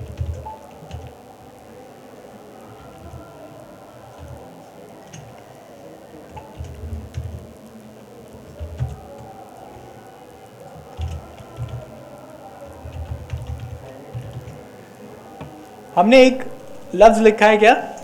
काउंट। उसके सामने मैंने एक वेरिएबल का नाम लिखा है, कौन? काउंटर। लेकिन मज़े की बात है, ये वेरिएबल अभी हमने बनाया ही नहीं है, तो कोई मसला नहीं है, वेरिएबल बना लेते हैं। मैं कहता हूँ var counter it is equals to 0। तो इनिशियल वैल्यूज़ की क्या है? वो कह रहा है student grade is not defined. Student grade मैंने कहाँ इस्तेमाल किया है?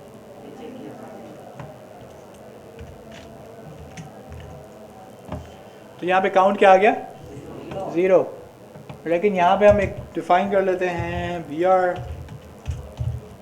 जिन्होंने HTML पढ़ी हुई है उनको पता होगा कि br क्या करता है। सही है, तो अभी काउंट क्या है? 0। अब ये वाला अलर्ट एक फंक्शन है, पहले तो फजूल चल रहा था, इसकी ज़िंदगी का कोई मकसद नहीं था। सही है, अब हम थोड़ा सा इसमें चेंज लाते हैं। हम कहते हैं जब ये बटन क्लिक हो तो इस काउंटर वेरिएबल में क्या हो जाए? एक +1 हो जाए। अच्छा, जिन बच्चों को ये चीज़ समझ में नहीं आ रही, ये क्या है? किसी को पता है क्या चीज़ है? ये बेसिकली इस चीज़ का शॉर्टकट है। या आप ऐसे लिखें, यहाँ पे देखिए क्या हो रहा है। वो कह रहे हैं कि जो काउंटर की पहले वैल्यू थी, अभी काउंटर की क्या वैल्यू है? 0। उसमें क्या प्लस करो? 1। और ये पूरी नई वैल्यू दोबारा किसमें सेव कर दो? काउंटर। तो फिलहाल ये वाला काम हो रहा है, इसको हम शॉर्टकट में कुछ इस तरीके से लिखते हैं। बात समझ आई? जिसको ये वाला समझ आ रहा है वो ऐसे इस्तेमाल कर ले, जिसको वो वाला समझ आ रहा है वो वैसे इस्तेमाल कर ले। वैसे ये माइनस भी हो जाता है, ठीक है, बात एक ही है। अभी फिलहाल प्लस करते हैं, ट्राई करके देखिएगा। मैं कौन सा लॉक करा रहा हूँ? क्या? काउंटर। वैसे कौन सा लॉक कराने की ज़रूरत नहीं थी, मैंने काउंटर को यहाँ पे इस्तेमाल तो ऑलरेडी किया हुआ है, ये रहा। अब इसका मतलब है कि मैं जब इस क्लिक मी पे क्लिक करूँगा तो इस काउंटर में +1 होना चाहिए। लॉजिक तो यही कहती है।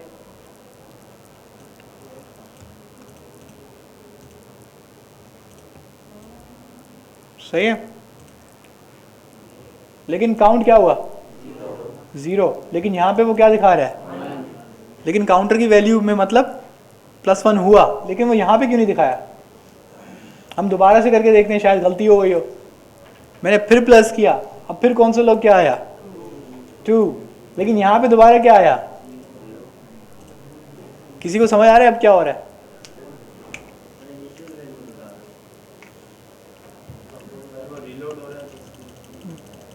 मैं जितना प्लस कर रहा हूँ ये चेंज नहीं हो रहा ये, लेकिन फंक्शन चल रहा है।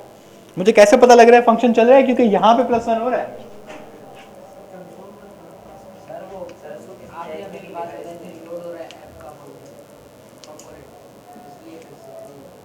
सही है, तो ये जो मैंने इतनी बड़ी पहले तकरीर की थी ना, कि कंपोनेंट रीलोड होता है, वेरिएबल को दोबारा से रिफ़्रेश कर देता है। तो ये मैंने तकरीर इसीलिए की थी, ये दिखाने के लिए, सही है, कि ये प्रॉब्लम है कि अब आप किसी वेरिएबल को यहाँ से चेंज कराना चाहते हैं, मतलब आपका यूज़र एक वैल्यू को चेंज कराना चाहता है लेकिन वो वेरिएबल चेंज नहीं हो रहा। उसकी वजह क्या है कि जब उस बंदे ने ये बटन प्रेस किया तो क्या चला, बटन क्लिक नाम का एक फंक्शन चला। इस फंक्शन के अंदर क्या हुआ है, काउंटर को +1 किया हुआ है, लेकिन जैसे ही काउंटर को उसने +1 किया और ये कौनसोल लॉग चला दिया, मतलब आपका जो वेरिएबल है वो क्या हो गया, +1 हो गया, मतलब आपके वेरिएबल की वैल्यू चेंज हुई। लेकिन वॉचडॉग जो फंक्शन है वो इसी ताक में होता है कि किसी वेरिएबल की वैल्यू चेंज हो और वो पूरे के पूरे आपके कंपोनेंट को रीलोड करा दे। उसने क्या करा है, उसने आपके कंपोनेंट को दोबारा से रीलोड करा दिया, तो काउंटर की वैल्यू क्या सेट होगी दोबारा, 0। तो यहाँ पे जब आपने नीचे दोबारा से काउंट के आगे काउंटर इस्तेमाल किया हुआ है तो इधर दोबारा से क्या शो हो गया, 0। मतलब काउंटर की वैल्यू चेंज हो रही है लेकिन वो इतने कम टाइम के लिए हो रही है क्योंकि वॉचडॉग फंक्शन उसको माइक्रो सेकंड में रीलोड करा दे रहा है कि आपको सिर्फ दिख क्या रहा है, 0। तो मसला समझ आ रहा है कि वो रीलोड वाला फंक्शन फायदेमंद तो है, आपके डेटा को रियल टाइम चेंज तो करता है, सही है। इसका मतलब है कि अगर मैं इसको डायरेक्टली 1 कर दूं, यहां पे पहले 0 लिखा हुआ है, इसका मतलब है कि इसको मैं 0 को 1 कर दूं और उसको सेव करूं तो वहां पे 1 हो गया। मतलब कि रीलोड वाला फंक्शन है एक तरह से वो हमारे फायदे के लिए तो है कि जैसे ही आपका डेटा बदलता है वहां से फ्रंट एंड में भी डेटा चेंज होता है, लेकिन एक हमारे नुकसान में भी है कि अब हम लोग कोई डेटा उसको कह रहे हैं कि चेंज करो, वो है कि पुराना डेटा लगा देता है। अब लाजमी सी बात है जब एक मसला है तो उसका कोई ना कोई हल तो होगा, नहीं ऐसे थोड़ी पूरी पूरी लाइब्रेरी चल रही है, सारी दुनिया में मशहूर है, ठीक है।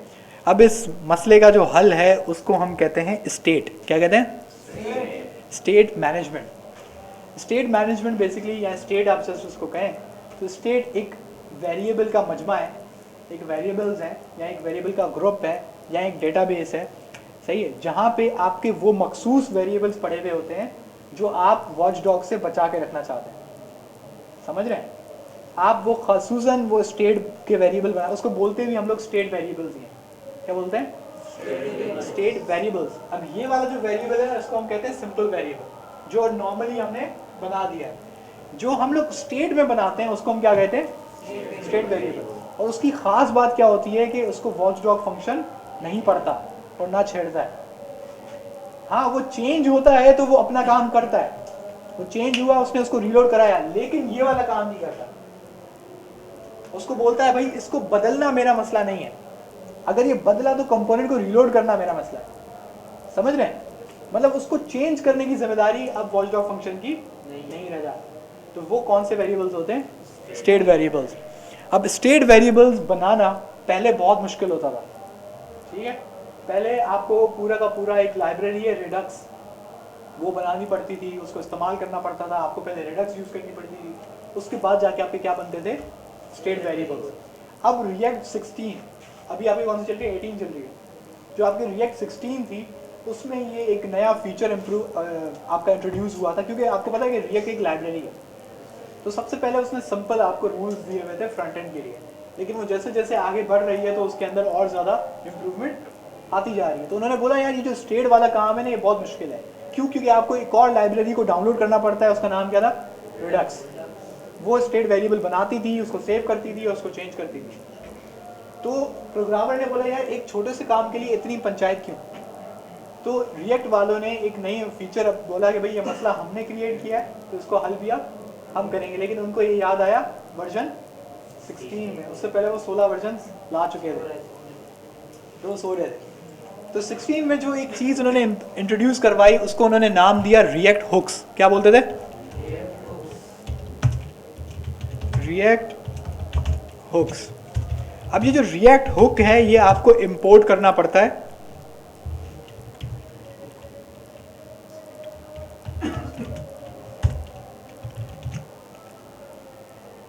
सबसे पहले आपने क्या लगाना पड़ता है, curly braces, import curly braces क्या, यूज स्टेट। अब ये मैंने कर्ली ब्रेसेस क्यों लगाया ये मैं थोड़ा आगे चल के बताऊंगा, जब आपका थोड़ा जो रिएक्ट के साथ हाथ जो है थोड़ा साफ हो जाए।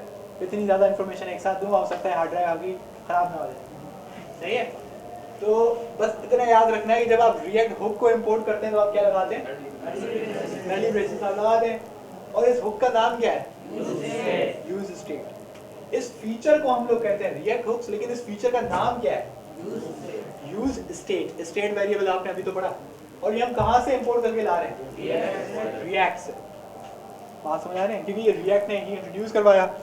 अब इसको इस्तेमाल कैसे करना है, ये जो यूज स्टेट है ये एक तरह का फंक्शन है, सही है, जो आपको रिएक्ट ने बना के दिया है।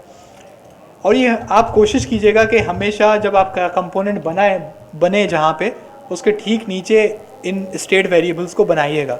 ये आपको मैं स्टैंडर्ड वे बता रहा हूँ, या नॉर्मली यहाँ पे लिख दीजिएगा स्टेट वेरिएबल्स।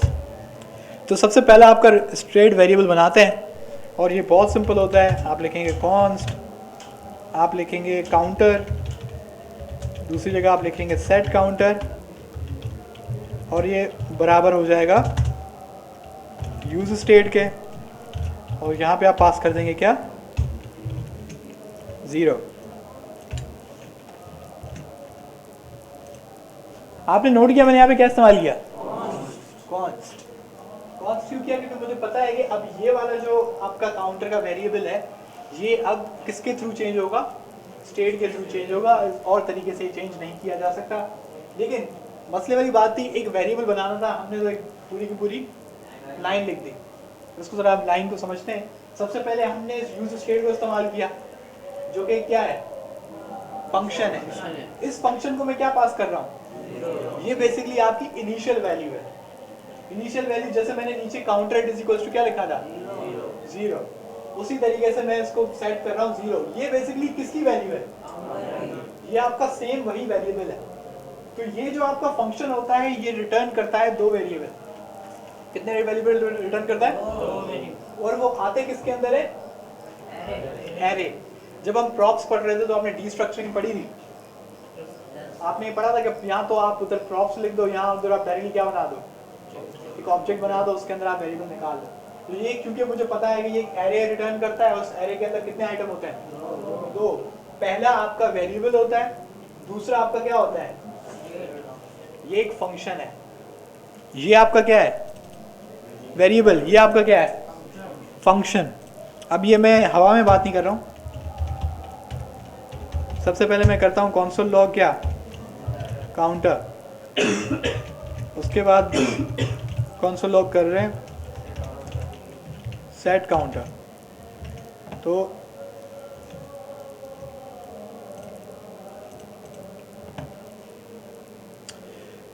अगर हम यहाँ गौर करें तो line number 11 app.js line number 11 से क्या प्रिंट हुआ, 0। इसका मतलब है कि इस यूज स्टेट को मैंने जो 0 पास किया, उसने किसका ये वैल्यू सेट कर दी, काउंटर वेरिएबल की। किसकी, काउंटर वेरिएबल की। जो दूसरा लाइन नंबर 12 है जो कि बेसिकली सेट काउंटर है, जो दूसरा वेरिएबल है उसको मैंने प्रिंट किया, उसने क्या रिटर्न किया है, फंक्शन। अब आप बोल रहे थे भाई अभी तो हमारी वेरिएबल सेट कर रहे थे, वेरिएबल लिख रहे थे, उसमें फंक्शन की कहानी कहाँ से आ गई। तो बेसिकली ये वो फंक्शन है जो बेसिकली आपको इस्तेमाल करना होता है इसकी वैल्यू तब्दील करने के लिए। बात समझ रहे हैं। तो इसकी वैल्यू आप डायरेक्टली अब ऐसे चेंज नहीं कर सकते कि आपने बोल दिया काउंटर इज इक्वल टू 3, नहीं, अब ये तरीका नहीं है। अब आप इसकी वैल्यू बदलने के लिए क्या इस्तेमाल करोगे, सेट काउंटर। और ये सेट काउंटर क्या होता है, फंक्शन। अच्छा, ये जो नाम है ना ये मैंने दिया है, सही है। आप इसको ऐसे भी लिख सकते हैं, डेटा, आप इसको कह लें डेटा सेट करो, आपकी मर्जी है, कुछ भी आप कह सकते हैं। लेकिन एक अगेन स्टैंडर्ड वे होता है, एक प्रोफेशनल वे होता है। तो प्रोफेशनल वे में होता है कि आप वेरिएबल का नाम वो रखते हैं जिससे थोड़ा आइडिया हो कि ये वेरिएबल किसके लिए बनाया गया है, किस चीज़ के लिए बनाया गया है। तो हमने किसके लिए बनाया था, काउंटर। और ये जो दूसरा फंक्शन होता है जो बेसिकली इस्तेमाल होता है इसकी वैल्यू तब्दील करने के लिए, उसके सबसे पहले हम क्या लिखते हैं, सेट। और हमेशा इसी वेरिएबल को कॉपी कर लेते हैं एक तरह से। लेकिन हम लोग रिएक्ट में कौन सा केस इस्तेमाल करते हैं, तो ये सी क्या होगा, कैपिटल। तो ये क्या हो गया, सेट काउंटर। फिक्र ना करें, ये वाला जो सिंटैक्स है ये आपको रट जाएगा। अभी आपको लग रहा होगा ये थोड़ा मुश्किल है, पता नहीं कैसे लिखेंगे, कैसे करेंगे, ये रट जाएगा। ये इतनी दफ़ा आप बनाएंगे यूज स्टेट, आप इतनी दफ़ा बनाएंगे कि आपकी नींद में भी यही दिखेगा आपको। सही है, टेंशन ना लें, ये हर जगह इस्तेमाल होगा, हर चीज़ में इस्तेमाल होगा, हर कंपोनेंट में इस्तेमाल होगा। ठीक है, तो ये आप ऐसे आंख बंद करके भी ऐसे लिख देंगे कौन ब्रैकेट ये हो, मैं आपको यकीन से कहता हूँ कि इतना इस्तेमाल होगा। ठीक है, अब ज़रा इसको इस्तेमाल करके देखते हैं कि इसका इस्तेमाल क्या होता है।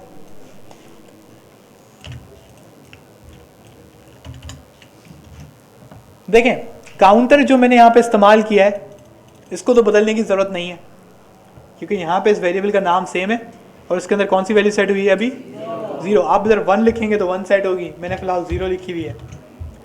मसला चेंज करना है हमें यहाँ पे, जहाँ पे ये फंक्शन इसकी वैल्यू तब्दील कर रहा है। बात समझ आ रही है? तो इसकी वैल्यू में, क्योंकि ये फंक्शन है तो मैं क्या लिखूंगा, पैरेंथेसिस। अब इस पैरेंथेसिस में मैंने लिखना है काउंटर प्लस 1, क्योंकि अब वो वाला काम नहीं हो सकता काउंटर प्लस इक्वल्स टू 1। क्यों? क्योंकि हमने इस वेरिएबल के थ्रू सेट नहीं करना। किसके थ्रू सेट करना है? तो मैंने बोला कि जो पहले काउंटर की वैल्यू थी उसमें क्या प्लस कर दो 1, और क्योंकि ये मैंने इस फंक्शन को पास किया है तो ये फंक्शन अब इसकी नई वैल्यू चेंज कर देगा। अब जरा इसको इन एक्शन देखते हैं कि ये कैसे चलता है। अब चेंज हुआ, लेकिन आप देख रहे हैं कि ये नीचे एरे बार बार प्रिंट हो रहा है, नीचे देख रहे हैं।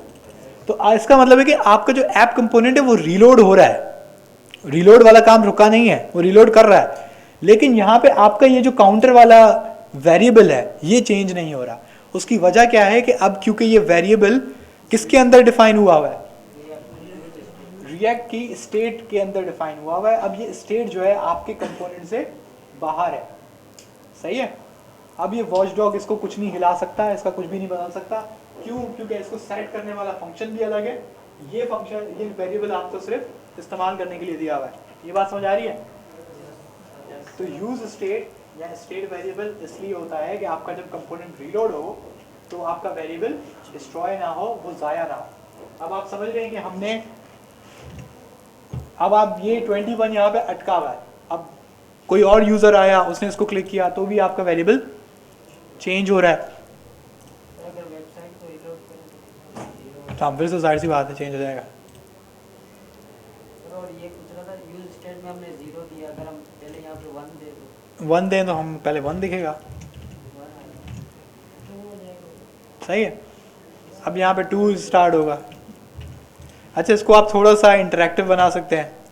इंटरेक्टिव कैसे आप बना सकते हैं? ये काउंटर तो ऐसे ही आएगा, इसकी जगह आप लिख सकते हैं प्लस,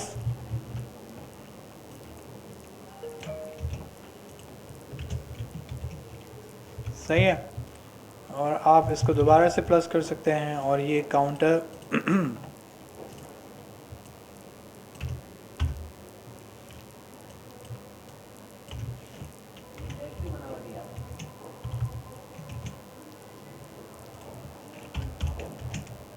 मैंने ऊपर क्या लिखा, प्लस, नीचे माइनस, और बीच में मैंने काउंटर लिख दिया है। दोनों बटन हैं ये। अच्छा, इस बटन को हम लोग कह लेते हैं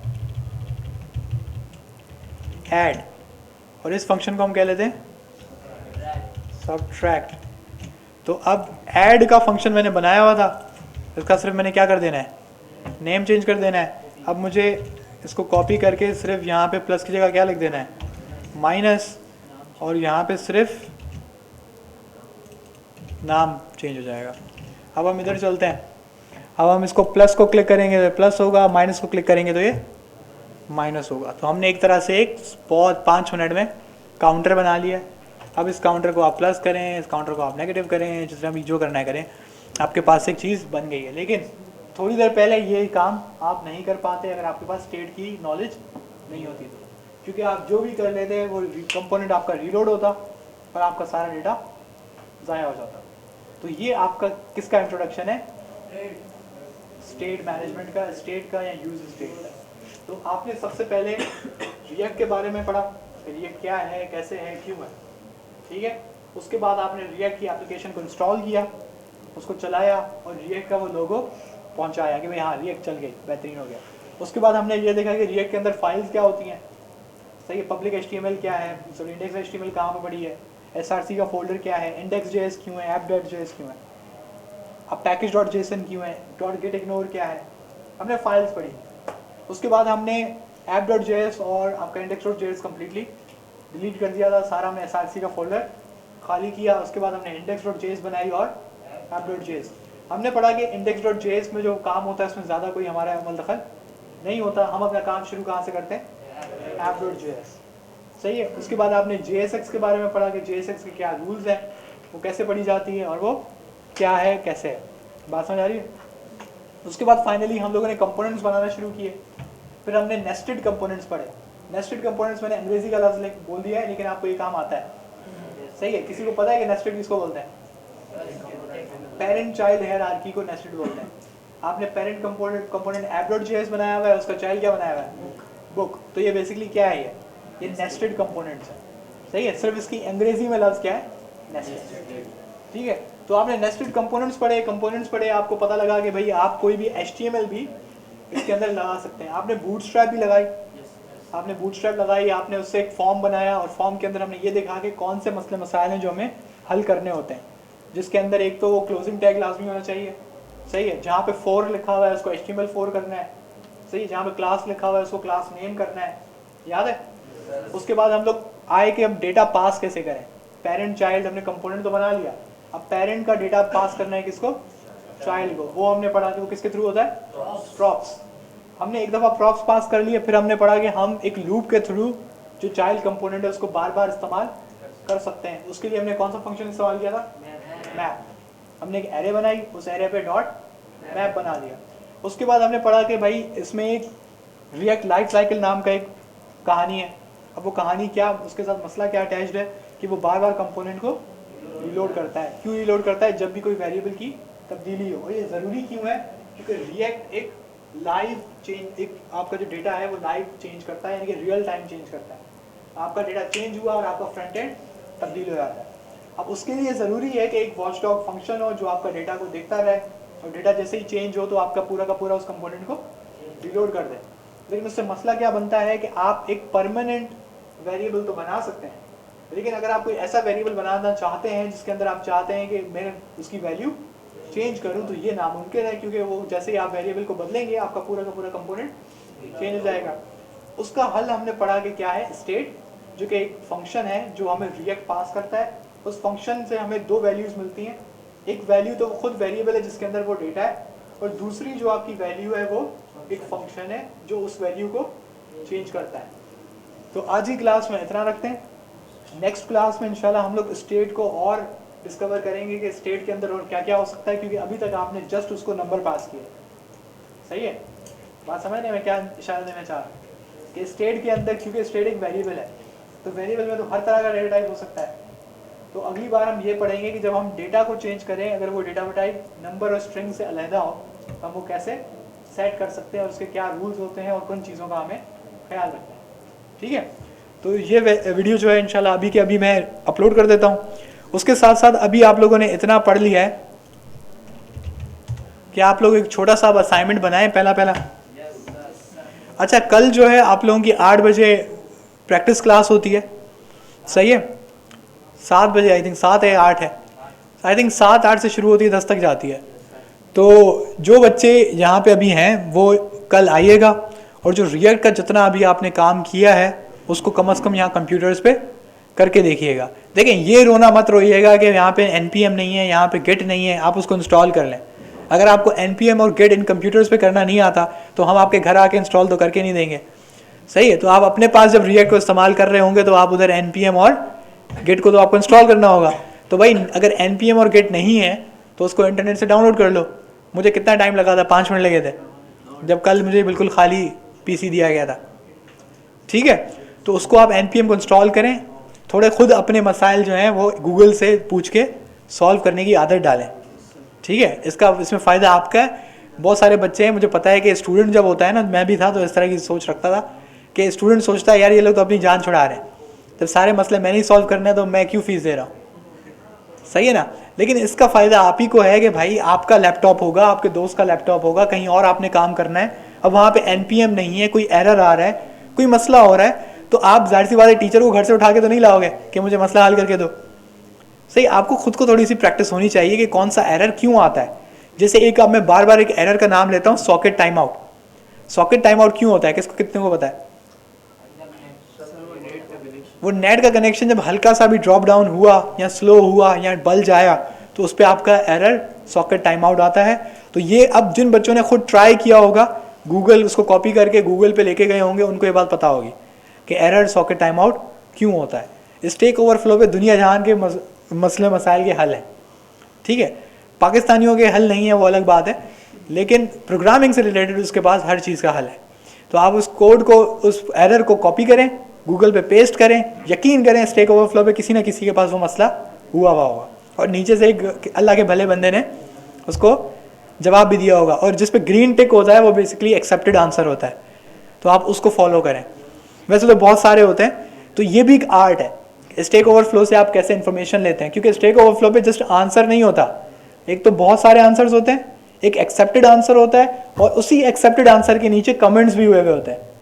किसी बंदे ने कोई सजेशन दी हुई होती है, तो इस चीज़ को पूरा एनालाइज करना कि ये क्या हो रहा है, ये भी एक आर्ट है जो कि आपको आगे चल के अच्छा खासा पैसा भी कमा के देती है, क्योंकि यही कॉपी पेस्ट आपको बहुत फ़ायदा देता है। बात समझ रहे हैं? अभी एक शायद आप लोगों ने पढ़ा हो, चैट जीपीटी, किस किसको पता है? चैट जीपीटी थोड़े ये जो ड्रामों के पेजेस, गानों के पेजेस, सही है, ये दुख भरी शेरो शायरी के पेजेस, इसके अलावा ना दुनिया में और भी बहुत सारे पेजेस हैं, फेसबुक पे भी, इंस्टाग्राम पे भी, लिंक्डइन पे भी, ठीक है। तो उनको आप लाइक करें, तो जिन्होंने लाइक किया हुआ होगा तो उनके पास किसी ना किसी पेज ने पोस्ट किया हुआ होगा कि एक एआई का मॉडल बनाया गया है जिसका नाम है चैट जीपीटी, सही है। वो एक तबाही किस्म का सॉफ्टवेयर है।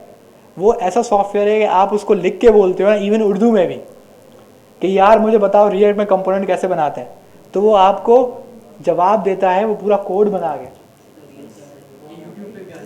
सही है। तो वो चैट जीपीटी है, फ्री है। अब देखें वो एक फ्री चीज़ है और सिर्फ 3 बच्चों को पता था। आई थिंक उन्होंने 3 बच्चों ने भी शायद ट्राई नहीं किया होगा। किसी ने ट्राई किया? ट्राई किया? तो जिन्होंने ट्राई किया उनको पता होगा कितनी ज़बरदस्त चीज़ है वो। मैंने तो उसको बहुत तंग करने की कोशिश की कि भाई कहीं ना कहीं पे तो उसको मैं ब्रेक डाउन करूँगा। फंक्शंस देता है, सारा कोड बना के। मैंने उसको बोला रीइंफोर्समेंट लर्निंग का मुझे पूरा मॉडल बना के दो, ट्रैफिक मैनेजमेंट का, सही है, नहीं इंग्लिश में बोला, इतना मैं उसको तंग नहीं करूँगा। तो उसने, लेकिन ये बहुत डिफिकल्ट टास्क है। क्या चीज़? वो तो मैंने भी बनाया, मेरा भी थीसिस है। वो एक बंदा जो है ना, वो एक बंदा बेचारा मशहूर हो जाता है। अब मैं देख रहा था वो एक हैंड जेस्चर्स का एक सॉफ्टवेयर किसी ने बना लिया था कि वो जो लोग बोल नहीं सकते वो लोग हैंड जेस्चर्स वाली लैंग्वेज यूज़ करते हैं, साइन लैंग्वेज। तो उसने साइन लैंग्वेज का कुछ उसको ट्रेन करा लिया था। अब जब मुझे याद है कि मेरी यूनिवर्सिटी के किसी 10 साल पहले एक बंदे ने ये काम किया था कि साइन लैंग्वेज का एआई कंप्यूटर विजन मॉडल बनाया था। अब उस बंदे ने 10 साल पहले किया था, उसको कोई नहीं जानता। अभी कोई एक बंदा था, उसके लड़की थी आई थिंक, कोई उसका फेसबुक पे वो पोस्ट मशहूर हो गई कि जिसने हैंड साइन लैंग्वेज को, कंप्यूटर को साइन लैंग्वेज पढ़ना सिखा दिया। तो कोई एक बंदा होता है वो मशहूर हो जाता है। तो ये बहुत पुरानी टेक्नोलॉजी है, ट्रैफिक मैनेजमेंट और ये सब। रीइंफोर्समेंट लर्निंग कदरे नहीं थी जब मैंने भी इसको अडॉप्ट किया था, तो 2018 में ये इंट्रोड्यूस हुई थी रीइंफोर्समेंट लर्निंग, और 2020 में मैंने भी इस्तेमाल की। तो बहुत कमाल की टेक्नोलॉजी है। लेकिन प्रॉब्लम ये है कि वो एक चैट जीपीटी एक सिंपल सॉफ्टवेयर है, इस तरह से जैसे आपका दोस्त है, आप उससे चैट कर सकते हैं। आप बिल्कुल जैसे किसी बंदे के साथ आप चैट कर रहे हैं, और वो बहुत इंटेलिजेंट है, बहुत ज़्यादा इंटेलिजेंट है। आप, मैंने उसको ट्राई किया, इवन मैंने उसको बोला कि मुझे ऐड कॉपीज़ ला के दो। ऐड कॉपी होती है कि आप कोई एडवर्टाइजमेंट करने जा रहे हैं तो उसके अंदर आप क्या लिखेंगे, तो मैंने उसको बोला कि मुझे ऐड कॉपी बना के दो, उसने मुझे बना के दे दी, सही है, चैट जीपीटी ने। उसके बाद मैंने बोला कि मुझे फ्रेंच मार्केट में मैं एक कंपनी लॉन्च करने जा रहा हूँ, मुझे उसका नाम बताओ। तो उसने पूछा कि कंपनी किस चीज़ की है। मैंने बोला कि बच्चों के प्रोडक्ट्स हैं। तो उसने बोला कपड़े हैं या दूसरी एसेसरीज़ है। मैंने बोला कपड़े हैं। तो उसने मुझे 5 फ्रेंच में नाम लेके दे दिए कि ये नाम रख सकते हो, ये नाम रख सकते हो, ये नाम रख सकते हो। और उस फ्रेंच लफ्ज़ों के सामने उसने मीनिंग भी मुझे बताई, क्योंकि उसे पता था मैं इंग्लिश बोल रहा हूँ, तो मैं इंग्लिश हूँ, सही है। तो उसने मुझे इंग्लिश में उसकी ट्रांसलेशन भी बताई कि इसका ये मतलब है, और नीचे मुझे उसको ये भी बता रहा है कि ये मैंने क्यों बताया। कह रहा है कि आप बच्चों के वो प्रोडक्ट्स बेचना चाह रहे हैं, तो ये जो मैंने नाम बताएं ये लाइफ और हैप्पीनेस की तरफ ज़्यादा यूज़ होते हैं फ्रेंच में, तो इस वजह से अगर आप ये नाम रखेंगे तो फ्रेंच लोगों को अच्छा लगेगा। तो वो इतना एडवांस्ड है, वो इतना पावरफुल प्रोडक्ट है। सही है। सिरी बहुत बहुत छोटा मॉडल है as compare to ChatGPT, वो बहुत तबाही है। किस पे? हाँ बिल्कुल, क्योंकि इसीलिए तो उन्होंने आपको फ्री दिया है, वो जानबूझ के उन्होंने फ्री दिया हुआ है। अब कुछ लोग यही सोच रहे थे कि यार इन्होंने फ्री क्यों दिया, इतनी मेहनत से इतना बड़ा मॉडल बनाया उन्होंने, सुपर कंप्यूटर पे वो ट्रेन हुआ हुआ है, तो उन्होंने वो सारी इंटरनेट का जितना डेटा है उसको दिया हुआ है, इवन उसके पास इंटरनेट एक्सेस भी है, वो इंटरनेट से भी जाके सर्च करके देखता है कि भाई ये मुझे नहीं पता तो उसका जवाब क्या है। सही है, तो उन्होंने इतना पावरफुल मॉडल बनाया और सारी दुनिया को मुफ्त में दे दिया। ये बात समझ आ रही है? ये बेसिकली उन्होंने क्या किया है कि वो अपने ही मॉडल को और पावरफुल बना रहे हैं। आप जैसे जैसे उसके साथ बात करते हैं बेसिकली आप उसको ट्रेन कर रहे हैं, मशीन लर्निंग, उसको ट्रेन कर रहे हैं। अगर उसको किसी चीज़ का जवाब नहीं आता था तो वो आपकी वजह से अब वो नेट पे ढूंढने जाएगा। एक दफ़ा वो नेट पे चला गया, वो आंसर बना के ले आया, तो आपके पास जवाब थोड़ा लेट आएगा, लेकिन जो अगली बार वही सेम क्वेश्चन पूछेगा उसको जवाब सेकंड्स में आएगा, क्योंकि अब उसने एक दफ़ा वो लर्न कर लिया कि इसका मुझे क्या जवाब देना है। तो वो बेसिकली आप लोगों से ही वो ट्रेन करवा रहे हैं, तो आप लोग उनके लिए एक तरह से काम कर रहे हैं फ्री में, तो वो आपको फ्री में नहीं दे रहे, वो आपसे काम करवा रहे हैं फ्री में। ठीक है, खैर इसको आप देखिएगा, बहुत ज़बरदस्त चीज़ है। हाँ, ये इन्होंने पहले GPT-3 के साथ भी ये किया था। GPT-3 पहले आया था, चैट GPT बाद में आया था। तो आपका एक असाइनमेंट आएगा, क्रिएट अ रिएक्ट वेबसाइट। ये अगले वीक संडे तक की इसकी डेडलाइन है। यार इसको थोड़ा ध्यान से देख लें।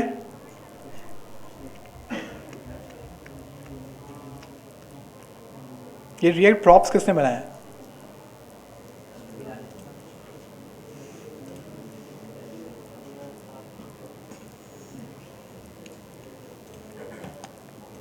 खैर, क्रिएट टॉपिक, रिएक्ट, और हम कर लेते हैं असाइन। तो ये नेक्स्ट संडे तक का आपके पास इसका टाइम है। इसका टाइटल बहुत सिंपल है कि आपको क्या बनानी है, एक सिंपल रिएक्ट वेबसाइट। मैंने रिएक्ट वेबसाइट सिंपल क्यों लिखी है, क्योंकि आपको बूटस्ट्रैप लगानी आती है। सही है, मुझे कुछ नहीं पता कि आप लोग कहीं से कोई नेविगेशन बार छाप के लाते हैं, वो हीरो इमेज कहीं से छाप के लाते हैं, फुटर कहीं से छाप के लाते हैं, मुझे कोई नहीं पड़ी। मैं जो चीज़ चेक करूँगा वो क्या है कि आपने उसको कंपोनेंट में कैसे इस्तेमाल किया है।